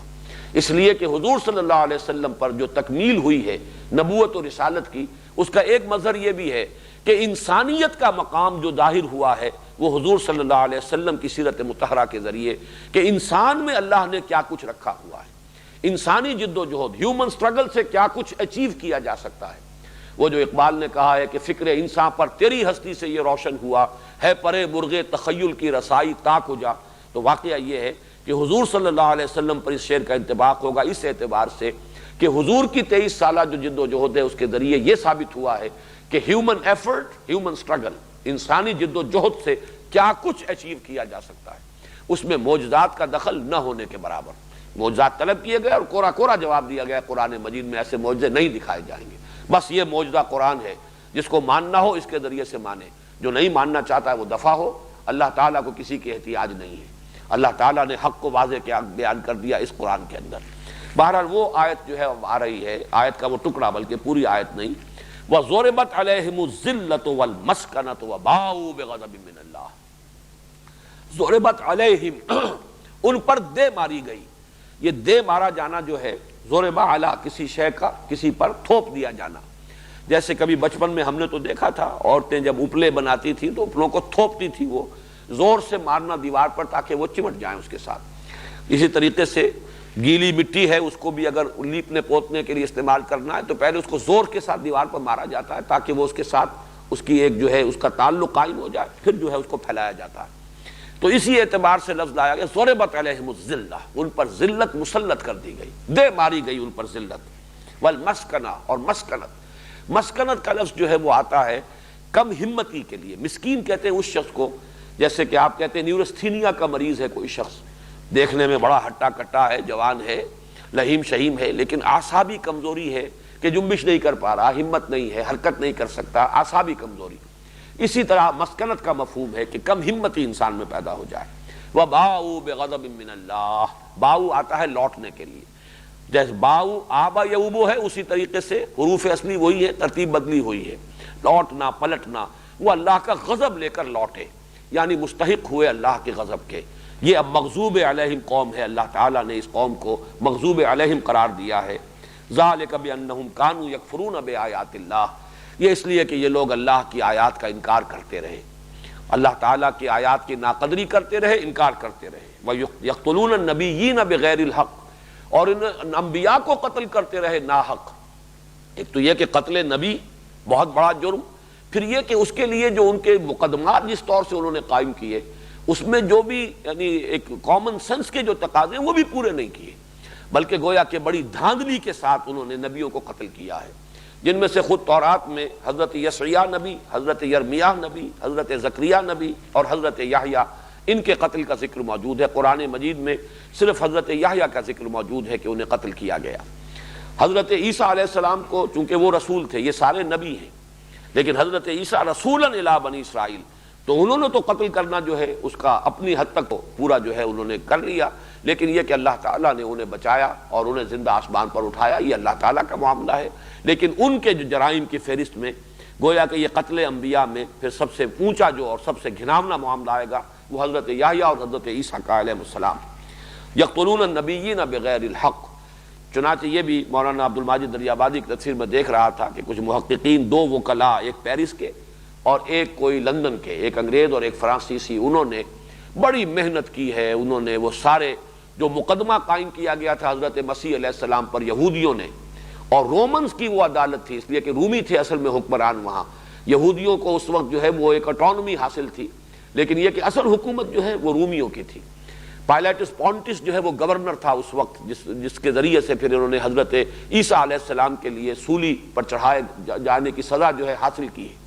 اس پورے مقدمے کا ریکارڈ اور اس کی تفاصیل انہوں نے بحث کر کے اور پھر یہ ثابت کیا ہے کہ کس قدر دھاندلی کے ساتھ، کس قدر جھوٹ انہوں نے بولے، اور کس طریقے سے کہ قانون کے اور کامن سینس کے اور فیئر ڈیلنگ کے تمام تقاضوں کو رونتے ہوئے انہوں نے تلے ہوئے تھے کہ ہر صورت میں مسیح کو تو سولی پر چڑھوانا ہی ہے. تو اس کی تفصیل بھی، یہ تمام چیزیں جو ہیں ظاہر بات ہے میرے مطالعے کے دائرے میں نہیں ہے، میں اسی لیے آپ کو صرف حوالہ دے رہا ہوں کہ جو حضرات حوالوں کے خواہش مند ہو وہ مولانا عبدالماجد دریابادی کی تفسیر سے رجوع کریں. ذالک بما عصوا وکانوا یعتدون، یہ اس لیے ہوا کہ انہوں نے نافرمانی کی روش اختیار کی اور وہ حد سے بڑھتے رہے. اعتداء کہتے ہیں وہ بھی حد سے بڑھ جانا، تعدی کرنا، اعتداء باب افتعال ہے، اور عصیان معصیت نافرمانی. اب میں ایک بات جو عرض کرنا چاہتا ہوں، وقت بہت تھوڑا سا ہے، وہ دوسری آیت بھی لگا دو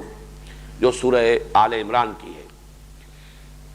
سورہ بقرہ اور سورہ آل عمران کے بارے میں یہ بات میں شروع میں عرض کر چکا ہوں کہ یہ آپس میں بہنیں ہیں، جوڑے کی حیثیت رکھتی ہیں. اور یہ جو مضمون ہے جو یہاں اس آخری جو ٹکڑا ہے، اس آج کے ہمارے درس کی آخری آیت کا ایک ٹکڑا ہے، یہ پوری آیت نہیں ہے. یہ مضمون زیادہ شرح و بسط کے ساتھ نکھر کر اور مزید تفصیل کے ساتھ آیا ہے سورہ آل عمران میں. یہ آیت نمبر 112 ہے سورہ آل عمران کی. فرمایا ضربت علیہم الذلۃ، یہ تو الفاظ جو کہ تو وہی ہے کہ جو یہاں بھی ہیں، ضربت علیہم الذلۃ والمسکنۃ، وہ مسکنہ یہاں بعد میں آئے گا. ضربت علیہم الذلۃ اینما ثقفوا الا بحبل من اللہ وحبل من الناس وباؤوا بغضب من اللہ وضربت علیہم المسکنہ. باؤوا بغضب من اللہ کے الفاظ بھی وہی، ضربت علیہم المسکنہ وہ بھی وہاں پر آیا تھا ضربت علیہم الذلۃ والمسکنۃ وباؤوا بغضب من اللہ. اس میں اضافہ کیا گیا ہے آخر میں پھر وہی ہے، ذالک بانہم کانوا یکفرون بآیات اللہ ویقتلون الانبیاء. یہاں تھا یقتلون النبیین بغیر الحق، یہاں آیا ہے یقتلون الانبیاء بغیر حق. ذالک بما عصوا وکانوا یعتدون. یہ انہی الفاظ پر آیت ختم ہوئی ہے جن پر کہ سورہ بقرہ کی وہ آیت جو آج ہمارے درس میں آخری آیت کے طور پر شامل ہے. اس میں جو اضافہ ہے اینما ثقفوا الا بحبل من اللہ وحبل من الناس، یہ ہے ٹکڑا جو میں چاہتا ہوں کہ اچھی طرح آپ سمجھ لیجئے، اس لیے کہ اس آیت پر ایک اشکال ذہنوں میں پیدا ہوتا ہے کہ قرآن تو کہتا ہے کہ ان پر ذلت اور مسکنت جو ہے تھوپ دی گئی، مگر آج تو ہم دیکھ رہے ہیں کہ وہ بڑے باعزت ہیں، سربلند ہیں، ان کی حکومت قائم ہو گئی ہے، اسرائیل کی ریاست دنیا میں قائم ہوئی، اور وہ جس طریقے کے یعنی دبدبہ ان کا اس وقت ہے، عالم عرب تقریباً شکنجے میں آ چکا ہے. اور علامہ اقبال دیکھ آئے تھے اس صدی کے شروع میں، ان کا مشاہدہ تھا کہ فرنگ کی رگے جہاں پنجہ یہود میں ہے. تو یہ صورتحال جو ہے قرآن مجید کے اس بیان سے تو یکسر مختلف ہے جو سامنے آتی ہے. کہاں وہ الفاظ ضربت علیہم الذلۃ والمسکنۃ وباؤوا بغضب من اللہ، کہاں یہ کہ کیفیت ان کی یہ ہے، ان کا یہ عروج جو ہے جو ہو رہا ہے. تو یہاں نوٹ کر لیجئے کہ قرآن مجید میں سورہ آل عمران میں اضافہ کر دیا گیا، جہاں کہیں بھی ہوں گے ان پر ذلت اور مسکنت مسلط رہے گی الا بحبل من اللہ وحبل من الناس. دو استثناء ہیں، یا اللہ تعالیٰ کے سہارے یا لوگوں کے سہارے. اور اللہ تعالیٰ کے سہارے سے مراد کیا ہے؟ سورہ بنی اسرائیل کے پہلے رکوع میں جو بیان کیا گیا، ان کے 4 ادوار جو تاریخ کے مکمل ہو چکے تھے نزول قرآن کے وقت، بعثت محمدی صلی اللہ علیہ وسلم کے وقت، ان کو بیان کر کے فرمایا عسیٰ ربکم ان یرحمکم وان عدتم عدنا وجعلنا جہنم للکافرین حصیرا ان ھذا القرآن یہدی للتی ہی اقوم. اور یہی قرآن ہے جس کے بارے میں فرمایا گیا ہے حبل اللہ المتین، یہ اللہ کی مضبوط رسی ہے. گویا کہ ایک چانس ان کے لیے اللہ نے باقی رکھا تھا. جب وہ حبل اللہ المتین نازل ہوگی، اگر اس کی تصدیق کریں گے، اسے مانیں گے، اس کے زیر سایہ آئیں گے، عسیٰ ربکم ان یرحمکم، اللہ تعالیٰ ایک موقع تمہیں دے گا کہ اگر تم چاہو محمد صلی اللہ علیہ وسلم کے دامن رحمت میں آ جاؤ، اگر تم اس کی ہمت کر سکو، قرآن کو مانو، قرآن پر ایمان لاؤ، تو یہ حبل من اللہ، یہ حبل اللہ ہے، اللہ کی مضبوط رسی. القرآن حبل اللہ الممدود من السماء الی الارض، یہ اللہ کی رسی ہے جو تنی ہوئی ہے آسمان سے زمین تک، جس کا ایک سرا ہمارے ہاتھ میں ہے، ایک سرا اللہ کے ہاتھ میں ہے. یہ مختلف احادیث میں نے متعدد مواقع پر بیان کی ہیں، اور غالباً تعارف قرآن کے ضمن میں بھی یہ مضمون بیان ہوا تھا. تو یہاں نوٹ کر لیجئے کہ 2 امکانات ان کے لیے باقی رکھے گئے، الا بحبل من اللہ، اللہ تعالیٰ کے کسی سہارے کی بنیاد پر. وہ موقع انہوں نے کھو دیا. اب جو کچھ ہو رہا ہے وہ حبل من الناس ہے، دوسروں کے سہارے. اس لیے کہ اب ان کا یہ بات بالکل ہر شخص جانتا ہے، جس سے کہ کوئی شخص بھی انکار نہیں کر سکتا، اپنے بلبوتے پر وہ نہیں کھڑے ہیں، بلکہ در حقیقت پورے عیسائی دنیا پر، اور عیسائی دنیا کا بھی خاص طور پر ایک حصہ جس کے لیے ایک جدید اصطلاح ہے ویسپ، وائٹ اینگلو سیکسن پروٹیسٹنٹس، یہ جو پروٹیسٹنٹزم پیدا ہوا ہے یورپ میں، اس میں محسوس ہوتا ہے کہ در حقیقت اس یہودی اثرات، ایک تو اسلام کے اثرات پہنچے اسپین کے ذریعے سے، اور ایک خاص رخ جو دیا ہے اس کو، لوتھر کی اس تحریک کو، وہ یہودیوں نے دیا ہے، اور اسی کے ذریعے سے اس نے اپنے لیے سود جائز قرار دلوایا ہے یورپ کے اندر، اور وہاں سے ان کے ہتھ کنڈے شروع ہوئے ہیں، اور سودی کا اپنے کاروبار کا اور قرضوں کا جال پھیلا کر انہوں نے یورپ میں خاص طور پر وائٹ اینگلو سیکسن پروٹیسٹنٹس کے اوپر تسلط حاصل کیا ہے۔ جرمنی میں اب بھی ان کے خلاف نفرت موجود ہے، ایسٹرن یورپ کے ممالک میں ان کے خلاف شدید نفرت موجود ہے، لیکن یہ ویسٹ جس کو کہا گیا اس زمانے میں جبکہ یہ خلیج کی جنگ چل رہی تھی تو ویسٹ کا لفظ بار بار آیا ہے، white Anglo Saxon Protestant, Bush بھی انہی میں سے ہے، اور یہ جو بھی یعنی برطانیہ کی قوم ہے اور فرانسیسی بھی، یہ در حقیقت وہی قومیں ہیں نارڈک ریسز، یہ ان میں سے اینگلو سیکسن جو ہے، باقی جرمنز جو ہیں یہ ایرینز ہیں، یہ مختلف نسل ہے، اسی طریقے سے رومنز جو ہیں وہ ایرینز ہیں، ایسٹ یورپ کی اقوام بھی مختلف اقوام ہیں، لیکن یہ جو اینگلو سیکسن جو بھی لاٹ ہے، یہ جو حصہ ہے نوع انسانی کا، اور اس میں سے خاص طور پر پروٹیسٹنٹ، ان کے اوپر ان کا تسلط ہے، اور اس تسلط کی وجہ سے ان کے سہارے پر یہ اس وقت جی رہے ہیں۔ اس اعتبار سے قرآن مجید کے یہ الفاظ، اس لیے کہ یہ بات ہمارے سامنے تاریخی اعتبار سے آ چکی ہے واقعاتی انداز میں، ٹھیک ہے کہ سن 67 میں انہیں بہت بڑی فتح حاصل ہوئی، عربوں نے بڑی بزدلی کا مظاہرہ کیا، سازش تھی یا کیا تھا اللہ جانے، غداری ہوئی، کیا ہوا تفصیلات معلوم نہیں، لیکن آپ کو معلوم ہے صحرائے سینا کے اندر وہ میزائلز جو ہیں وہ رکھے رہ گئے، ٹریگر دبانے والے نہیں رہے، بھاگ آئے، وہ جوتیاں چھوڑ کر اور اپنی وردیاں چھوڑ کر مصری بھاگے ہیں وہاں سے۔ ہو سکتا ہے کوئی غداری ہو، جیسے کہ غداری ہوئی تھی ٹیپو سلطان سے، اس کے جو بھی نائبین تھے انہوں نے غداری کی تھی، اور اسی کی وجہ سے انگریز جو ہے انہیں شکست دے سکے تھے، ورنہ ٹیپو کو شکست دینا انگریز کے بس کا روگ نہیں تھا۔ خاص طور پر اہل تشیع تھے اس کے ہاں کچھ لوگ جن کو کہ انگریزوں نے اپنے ساتھ ملایا تھا، اور غداری ہوئی تھی وہاں۔ اسی طریقے سے پلاسی کی جنگ جو ہے وہ بھی ایک غداری کی وجہ سے جیتی گئی، تو ہو سکتا ہے کہ وہاں بھی غداری ہوئی ہو، اس کی تفاصیل ہمیں معلوم نہیں، لیکن پھر یہ کہ 1973 کی رمضان وار جس کو کہتے ہیں، اس میں مصریوں نے اپنے ماتھے سے وہ کلنک کا ٹیکہ دھو دیا، بار لیو لائن جسے اسرائیل نے کہا تھا کہ اس کو کراس نہیں کیا جا سکتا، ناممکن، اور یوم کپور جو ہے وہ ان کی عید تھی، عید کفارہ اس کو کہنا چاہیے، کپور کا لفظ جو ہے جو آپ پڑھتے ہوں گے اخبارات میں، یہ در حقیقت کفارہ ہے، یہ لفظ عبرانی کے اور جو عربی کے قریب قریب ہیں۔ چنانچہ ایک مرتبہ میں گھوم رہا تھا شکاگو میں، تو ایک سینیگوگ کے پاس سے میرا گزر ہوا، سینیگوگ تقویٰ، تو میں نے وہاں کے ساتھیوں سے پوچھا جو رہتے ہیں اسی بستی میں کہ یہ کبھی آپ نے غور کیا لفظ کیا ہے؟ کہا نہیں، میں نے کہا یہ تقویٰ ہے، سینیگوگ تقویٰ، یہ مسجد تقویٰ ہے، یہ الفاظ جو ہیں بہت مشترک ہیں، یہود کے اور تورات کی اصطلاحات اور قرآن مجید کی اصطلاحات ہماری دین کی عربی زبان کی بنیادی اصطلاحات میں بہت قریب۔ یوم، اب یوم عربی کا لفظ ہے، یوم کپور یوم کفارہ، کفارے کا دن ہے، وہ گناہوں کے کفارے کے لیے ان کی ایک عید ہے، تو یہ عید کفارہ ہے۔ بہرحال اس دن جو حملہ کیا ہے، اور جیسا کہ آپ کے علم میں ہے کہ گولڈا مائر جو ہے وہ خودکشی کرنے تک کا فیصلہ کر چکی تھی، امریکہ سے پھر جو وہ آرم سپلائی ہوئی ہے، اور ایک فضائی پل گویا کہ اس وقت بھی جیسے کہ یہ اب خلیج کی جنگ کے دوران ہوا ہے کہ مسلسل معلوم ہوتا تھا کہ ایک کے بعد دوسرا دیو ہیکل طیارہ چلا آ رہا ہے، جیسے کہ کوئی پل بند گیا ہو، اور اس تسلسل کے ساتھ اسی طرح اس وقت ہوا تھا۔ تو اصل میں اگر ان کا کوئی سہارا ہے، اور یہ وہ آخری ہے، چراغ جو ہے بجھنے سے پہلے بھڑکتا ہے، یہ اس کی آخری بھڑک ہے، لیکن بہرحال اس کے بعد آخری تباہی بھی ان کی آئے گی، لیکن یہ دوسری بات ہے کہ ان کی آخری تباہی سے قبل مسلمانوں پر ان کے ہاتھوں اللہ تعالیٰ کا عذاب جو ہے اس کے کوڑے برسنے والے ہیں، جو ہماری آنکھوں کے سامنے اب نظر آ رہا ہے۔ اللہ تعالیٰ اس سے ہمیں اپنی پناہ میں رکھے۔ بارک اللہ لی و لکم فی القرآن العظیم و نفعنی و ایاکم بالآیات و ذکر الحکیم۔